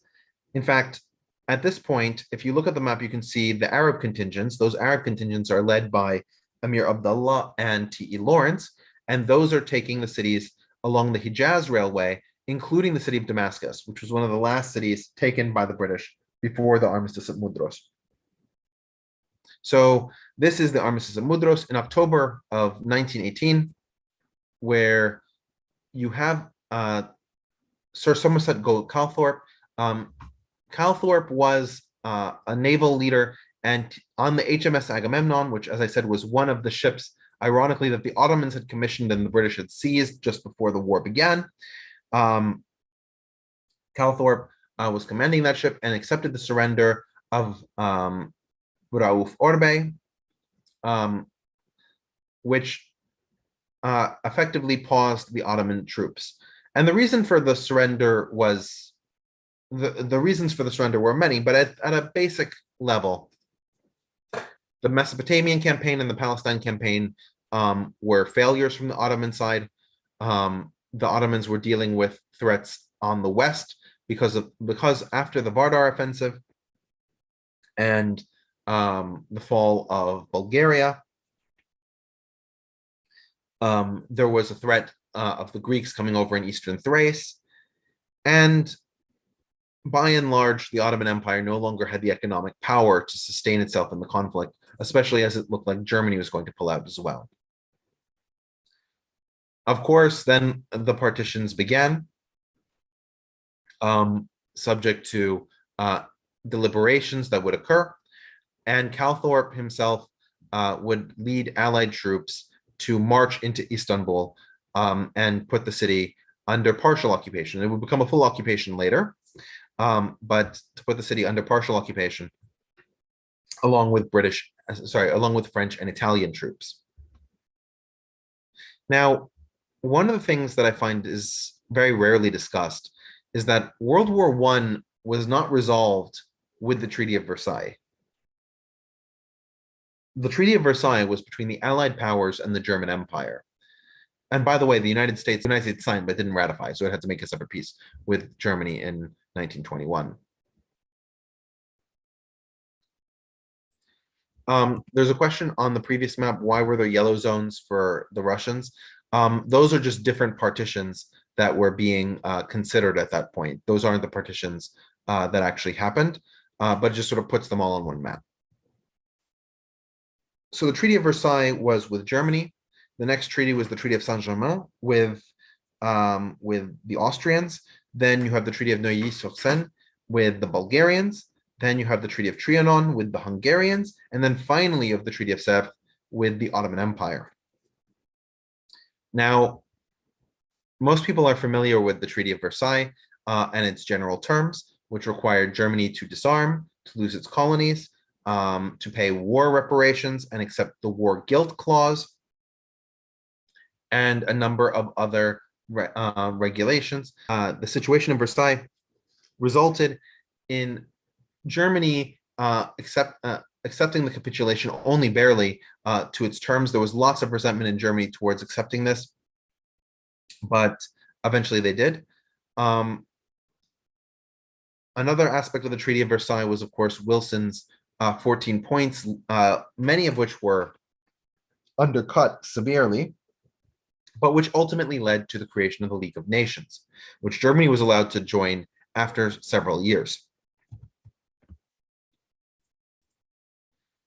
Now, the Austro-Hungarian Empire completely collapsed during World War I. You had large sections of the military just go AWOL. You have other sections which ethnically defected, like, for example, you can see the Czechoslovak legions. Czechoslovakia sort of came into existence during the war because these Czechoslovak groups abandoned the Austro-Hungarian military and basically declared an allegiance with France, which put them in a very good position by the time the end of the war came. You also have Robert Lansing, who was the US Secretary of State between 1915 and 1920. And while in the 14 points that Wilson had elucidated in early 1918, the Austro-Hungarian monarchy would be allowed to stand as long as it gave the right of national representation to the various minorities and right of self-governance or autonomy to the national minorities. Robert Lansing made it very clear towards the end of 1918 that would no longer be acceptable, that the Austro-Hungarian Empire would have to be partitioned.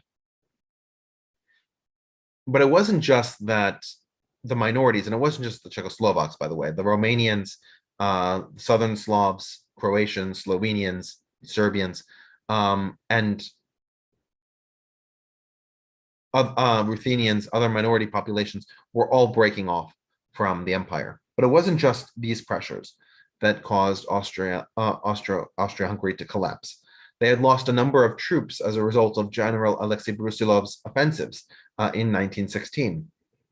And they also had massive food shortages, large-scale labor disputes. In fact, you can see the Jena strike, which was a strike primarily in the Austrian parts of the empire, but also affected some of the Hungarian territories, where large-scale industrial manufacturers just stopped making goods. They weren't paid on time, they weren't paid in full, and they were just tired of churning out for the war effort, especially as food supplies were dwindling. Compounding, of course, this was something that we shouldn't forget. It was the Spanish influenza. Of the world population of 1.5 billion, it's estimated that 500 million people were infected with Spanish influenza, and between 50 million to 100 million people around the world died as a result. This disease was particularly dangerous in Austria-Hungary, where it spread rapidly and because of the lack of food and the incredible hardship. So in 1918, Emperor Charles I issued a statement at the prodding of his prime minister, saying that he would leave Austria for the time being, but he did not renounce his title as Emperor of the Austro-Hungarian Empire. Despite that, of course, there were elections held, and the First Republic of Austria was declared within a few days of his departure. Now, this is one of the things that led to the Treaty of Saint-Germain, which recognized the country of Austria, but forbid what was called Anschluss, which would be union with Germany. And the reason that Anschluss was discussed very often was that Austria had very little of its own resources. Most of the resources were in other parts, non-German speaking parts of the empire, especially the industry that was based in Czech Republic, the petroleum that was based in Polish Galicia.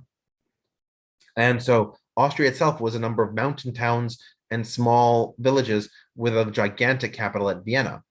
So the country desperately needed what would have been German resources, but they were forbidden to do so by the Treaty of Saint-Germain.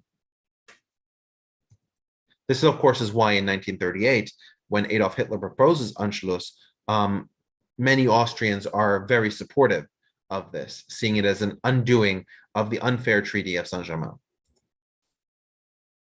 In the South Slavs, the Serbians sort of take the lead position in the treaty, negotiating the Treaty of Corfu, which becomes a declaration, right? They arrive in Corfu because they've been expelled from Serbia after the Bulgarians and Austro-Hungarians partitioned it. And so in 1917, the Serbs lead the coalition.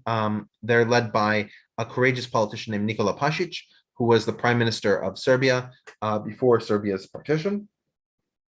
And Croats and Slovenes agree that they need to stand united if they want any chance of A, breaking free from the Austro-Hungarian Empire, and B, being able to be independent in this world of larger states.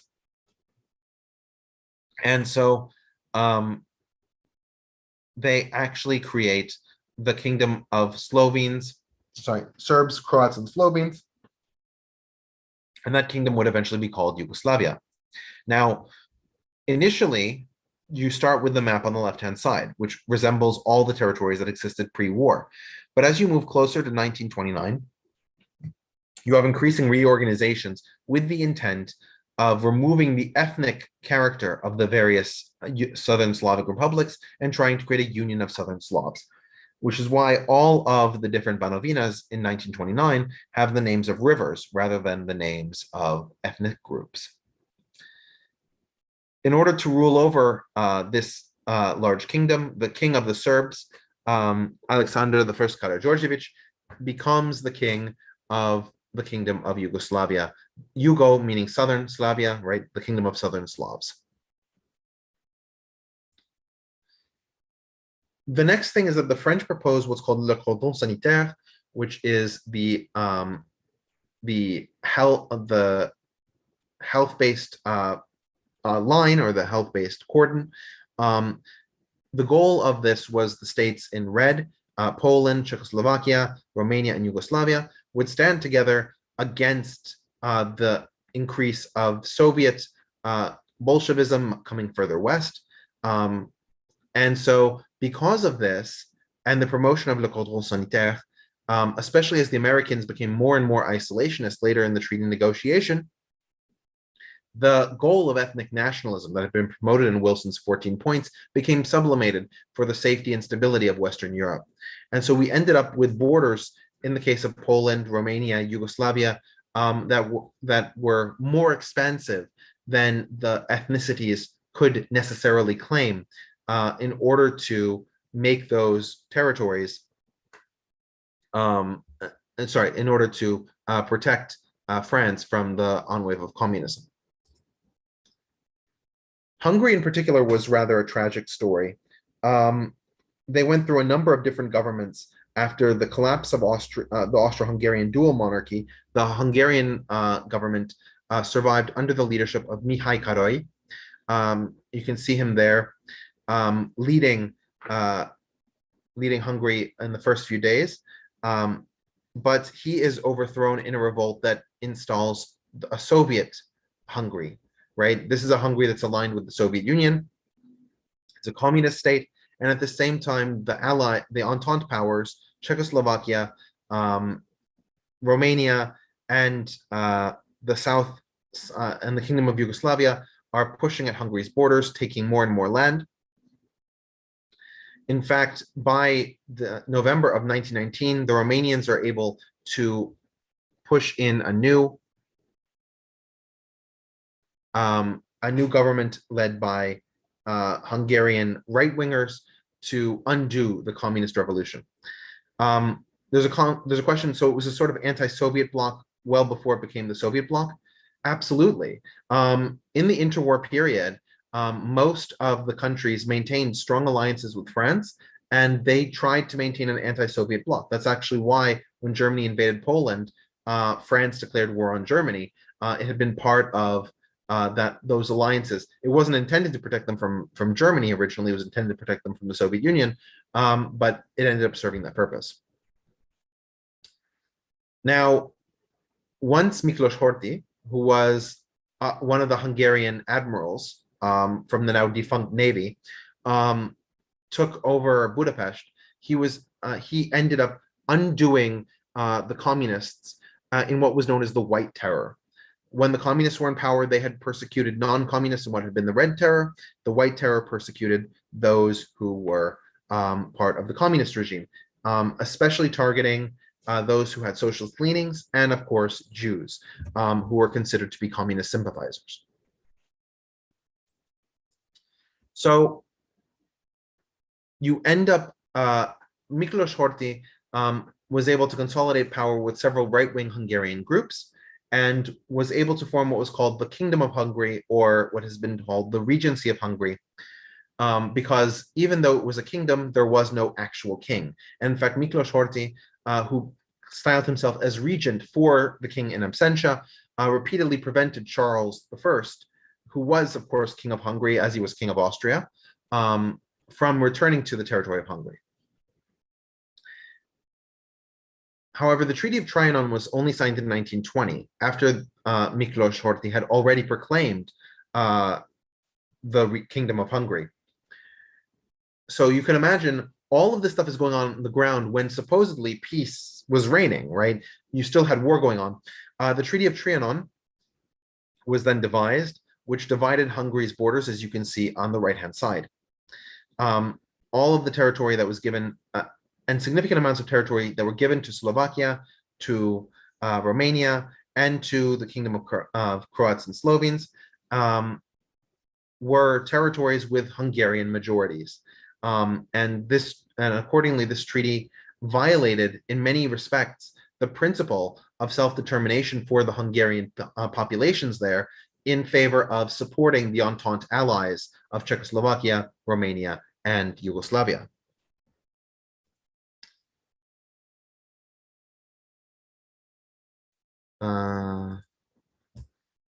So the rest of this I'm going to cover next week as we move into the Turkish War of Independence, because it actually fits in better there than necessarily at the end of this war. But any questions, comments, concerns?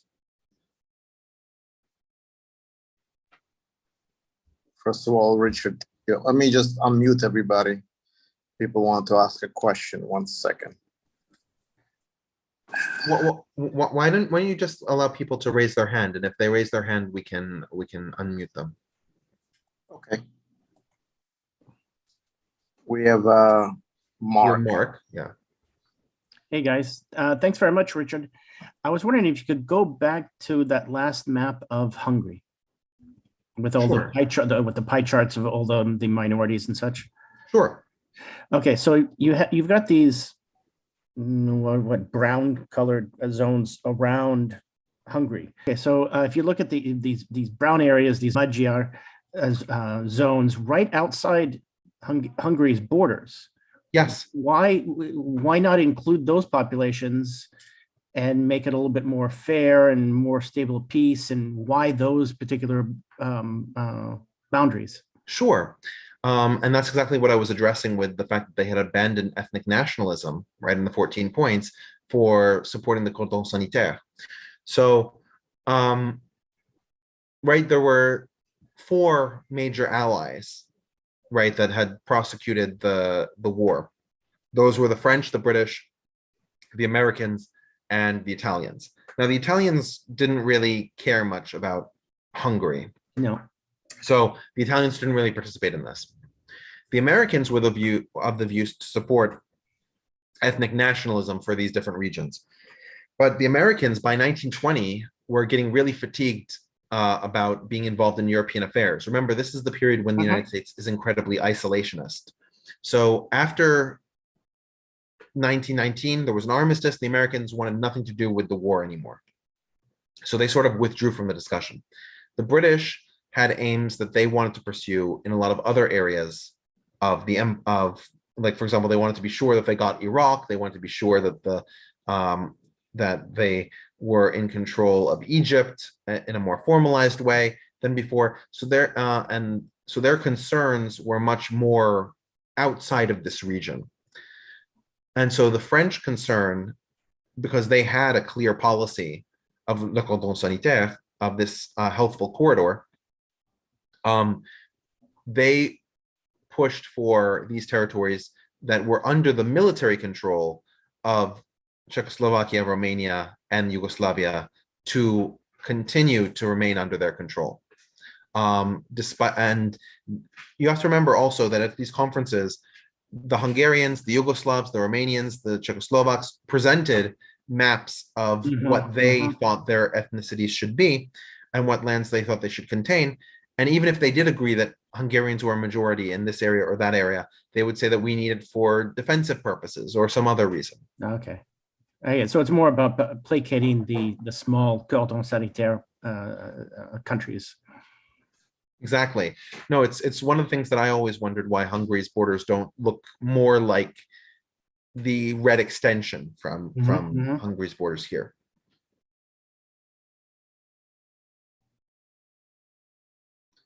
Yeah. Any other questions?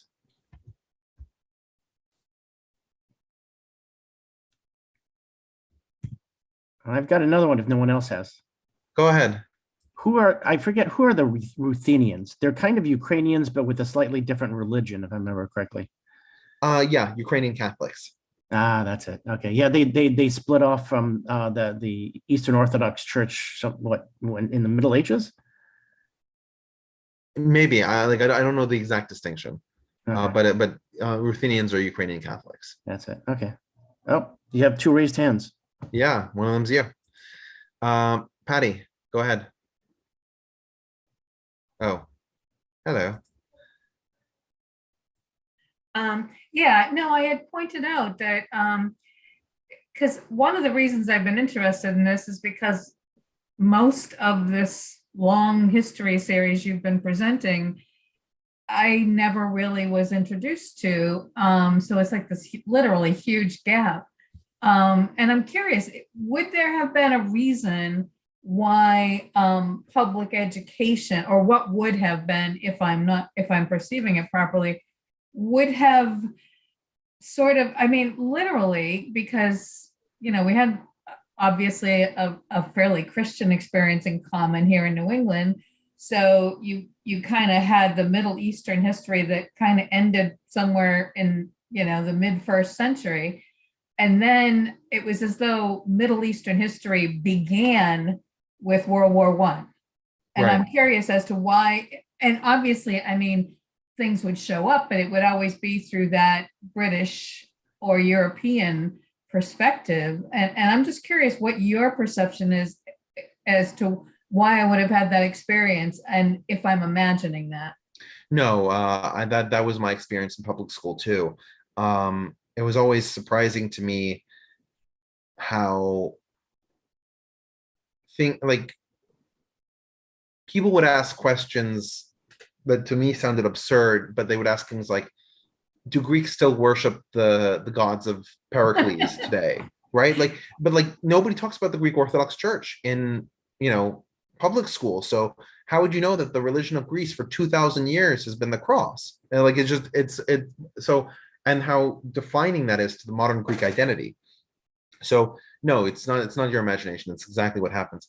My argument would be this. I think American public schools as a general matter, are seeking to prepare Americans for understanding America's role in the world today. I think that's what they're really geared toward.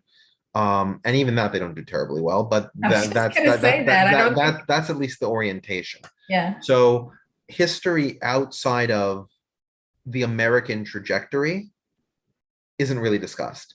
And so things that are outside of the American trajectory are only discussed insofar as they affect the American trajectory, right?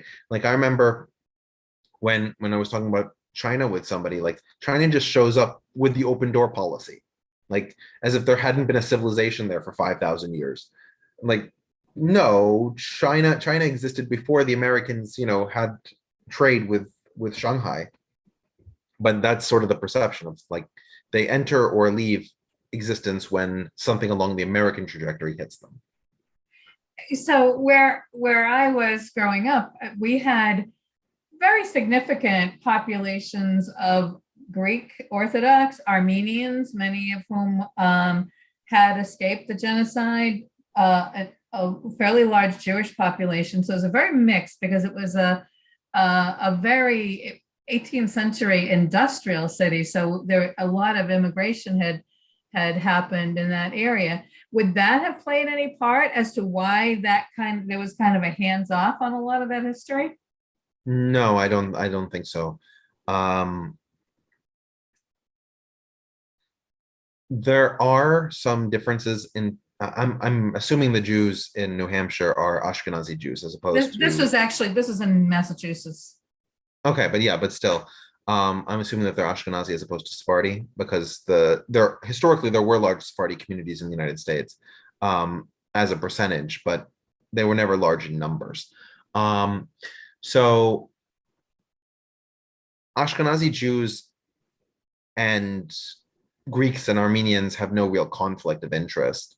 There are some small conflicts between Sephardi Jews and Armenians and Greeks, because Armenians and Greeks are of the view that Jews were supportive or ignorant of the genocides, which is not entirely untrue, but it's more untrue than it's false. Sorry, more untrue than it's true.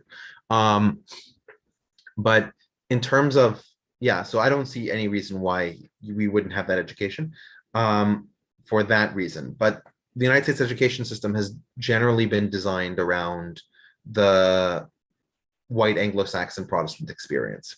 And that's not to knock on that experience. That is an extremely formative experience in the development of the United States. And I don't think that if that experience wasn't explained thoroughly, that anybody would have any real understanding of what this country is. But it is one experience. And we should be aware of what that does to our prism. And that's sort of why in this set of presentations, I treat America in much the same way that the Middle East is treated by the American education system, right? Because I'm trying to sort of show you a different set of through lines, but America sort of shows up, shows out, shows up, shows out. Like because the thing is, America's only relevant to the Middle East when America's doing something with the Middle East. If America, that's sort of that side of it. Right. I guess what I was trying to ask though, would there have been, I get what you're saying, and I agree. I think they did a bad job of literally preparing us for the real world because they left out so much of it. It was very self-centric, basically. No, what I was getting at though, with the multiple populations and the fact that at that time, this was a very thriving industrial city. But literally the city was divided into the Armenian section, the Jewish section, the French section. It was very obvious to everyone. And yet we knew about these different cultures, at least on the surface. And I'm just curious, would that have played into the education at all? Would that have been factored in to avoid conflict? Well, it depends when we're talking about education, right? You have to realize that education in the United States was not a bottom-up approach until the 1980s, 1990s. Oh yeah, this would have been substantially before that. Yeah, exactly. I mean, like, education was very much a top-down approach. And if we're talking about, the 1910s and 1920s, this is the beginning of the public school system, period, in the United States. And it was modeled on the German system. And the German system of education was, and this is why I always find it hilarious when we talk about education, is like the idea of opening minds and this whole thing. It's like I wouldn't object, and I would actually support, if we created an education system that was primarily based around critical thinking and having Yes, me people contemplate big ideas and like how do they move forward and these sort of things. But the Prussian system, the German system, the Prussian system was designed to prepare factory workers. That's what it was. It was to prepare them to be citizens who were not going to cause problems, who were going to move from position to position when a bell rung, and who were going to respect authority figures and understand basic math and science in order to do their jobs. That's what the point of the education system was in Germany, and that's what was implemented in the United States for exactly the same purpose, because when you start having industrialized workers, they have to have a certain minimum level of education in order to run the machines. Bingo. That makes so much sense. As I said, it was a fairly distinguished industrial city. The early 1900s, Right. It had been like the top city in the world for certain products. Right. And so that covers the mathematics side of it. In terms of the humanities side of it, the purpose of learning literature and learning history was primarily to create a national identity and to support a national identity. So the idea of creating a diverse educational offering, right, would be directly counter to that mission. Now, of course, here we are in the 21st century, we're trying to understand multiple perspectives, identities, and that's a fantastic thing that we're doing. But we should realize that that doesn't have a lot of longevity in the educational system, and it's one of the reasons why it's so difficult to integrate these multiple perspectives into the education system, is there's really no antecedent for it. It's really not designed for it. Wow, you should teach a whole series on this, because I have wondered why we have been such failures at effectively educating most of our population, and I never was able to see it through this particular lens before, because obviously I only have my experience. Yeah, no, as I said, like public school was like bizarre in a certain sense for me, of like how the Middle East disappeared. I was like, wait, let's get it back. I have a comment here from David. Anyone interested in how to teach American history in public schools or how it was taught should read Jim Lowen's book, Lies My Teacher Told Me. I'll put that. I have that book. Okay. Interesting.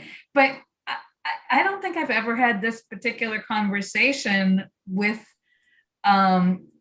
a lot of people who were not educated in the American school system exclusively. And so I agree with your comment about the critical thinking thing. I've always wondered how come we weren't taught to think more and better. I actually have to say, because I've been to other countries and their educational systems, the United States probably does the best job in critical thinking outside of Europe that I've ever seen. One of my friends was doing an MA in Jordan on trying to teach critical thinking in the Jordanian schools, because King Abdullah II made an initiative to teach critical thinking. And so there were lesson plans that were drafted up, and there were questions that were asked to the students, and the teachers were given the right answers. And if the students got the right answer, they got a check mark. And if the students got the wrong answer, they didn't get a check mark, right? And that would be the pass-fail of the test. And then they were wondering why, when the questions were effectively rote regurgitation questions, why critical thinking was not being taught. And at a fundamental level, the teachers didn't even understand what the problem was, because the teachers themselves don't know how to critically think. They just weren't taught that, right? It's a fundamental educational issue at the root level. You just didn't have enough people who were capable of that. Yeah, see, in my era, there were certain ones among us that were singled out for that. But now, especially with your perspective, I can see that there were a whole bunch of people that nobody cared whether they, what they thought, as long as they could regurgitate certain things. it's amazing. I never really thought about it kind of from this perspective before. Thanks so much, Patty. Joe. Okay, a great job, Richard. But your thoughts?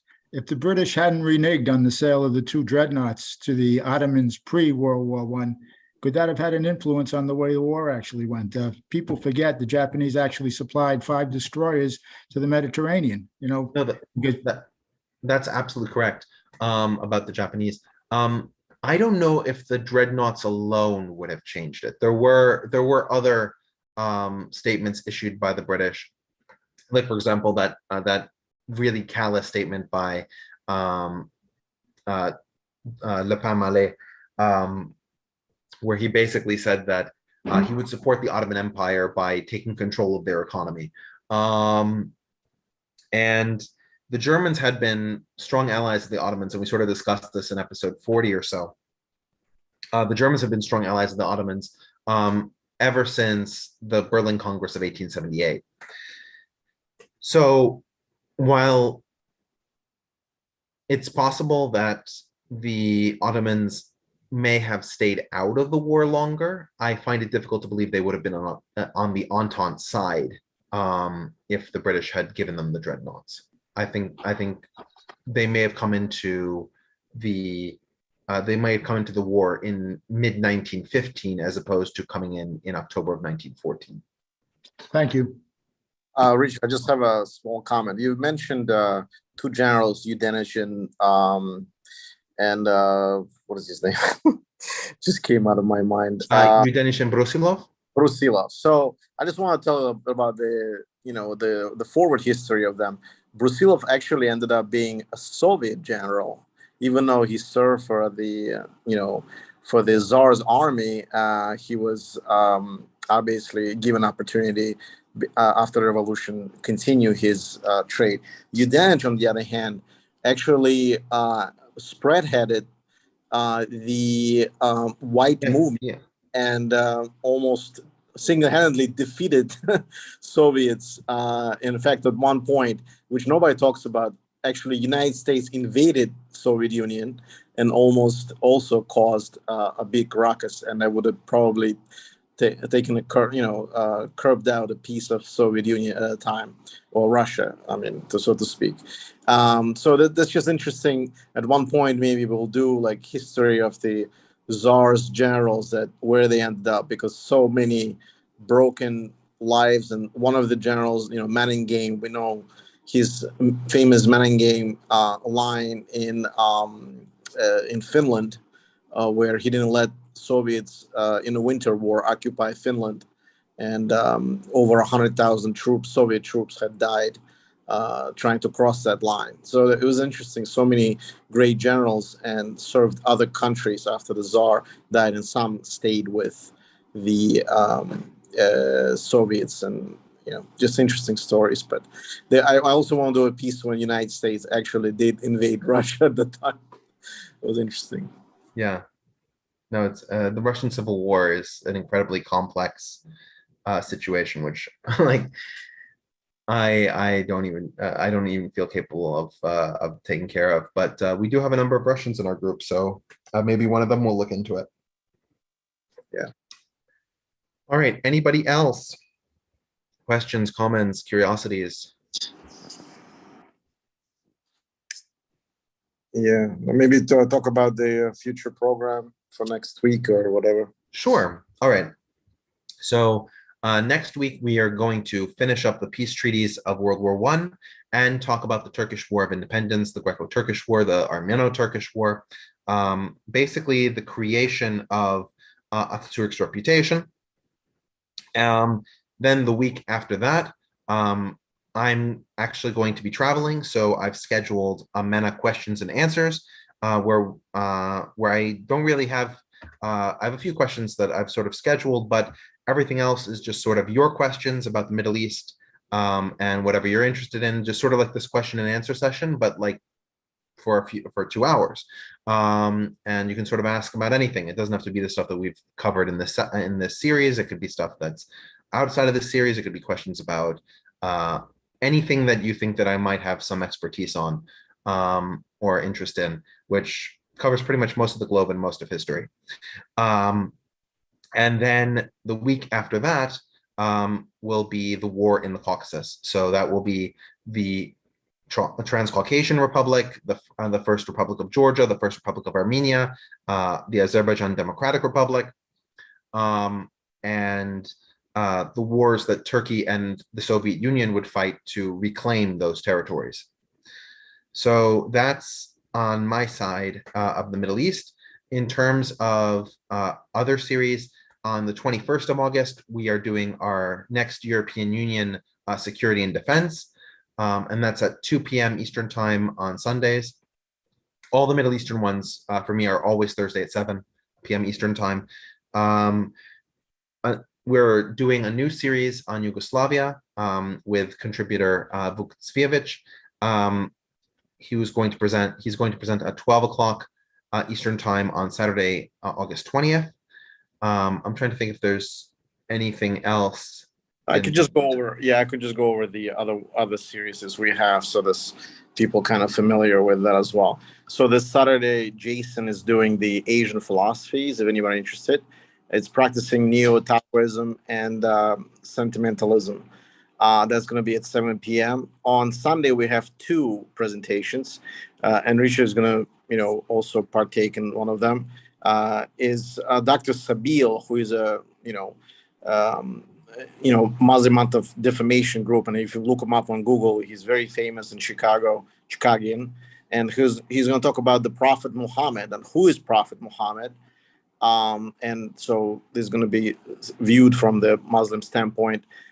Then that's going to be at 12 p.m. on Sunday. At 3 p.m., though, we're doing Elizabeth and Mary Stuart, Queen of Scots, and it's going to be done by, our own Jane. Then on Monday next week, we're doing History of Greco-Roman Philosophy, Aristotle Philosophy. We're probably going to do Republic, so we'll see. Then Richard already mentioned Turkish War of Independence. And, just one more mention, on Sunday the 14th, we're doing Sharia law. Also, Dr. Sabil, again, I'm Jewish, a lot of our group members are either Christian or Jewish or Muslim, doesn't matter, but we're doing all kind of series regarding to religious enlightenment. So hopefully nobody takes offense to this. Sharia law is not a state law, but he'll have that. And then also, Richard will do Q&A with Dr. Sabil on the 28th. And Richard had presented many interesting topics to discuss. So it would be an interesting, paradigm. And then just next month in September, John Maloney is going to continue Dead Language series. And we'll talk about Sumerian language, who has been dead for over 3,000 years. So if anybody interested. All right. Thank you.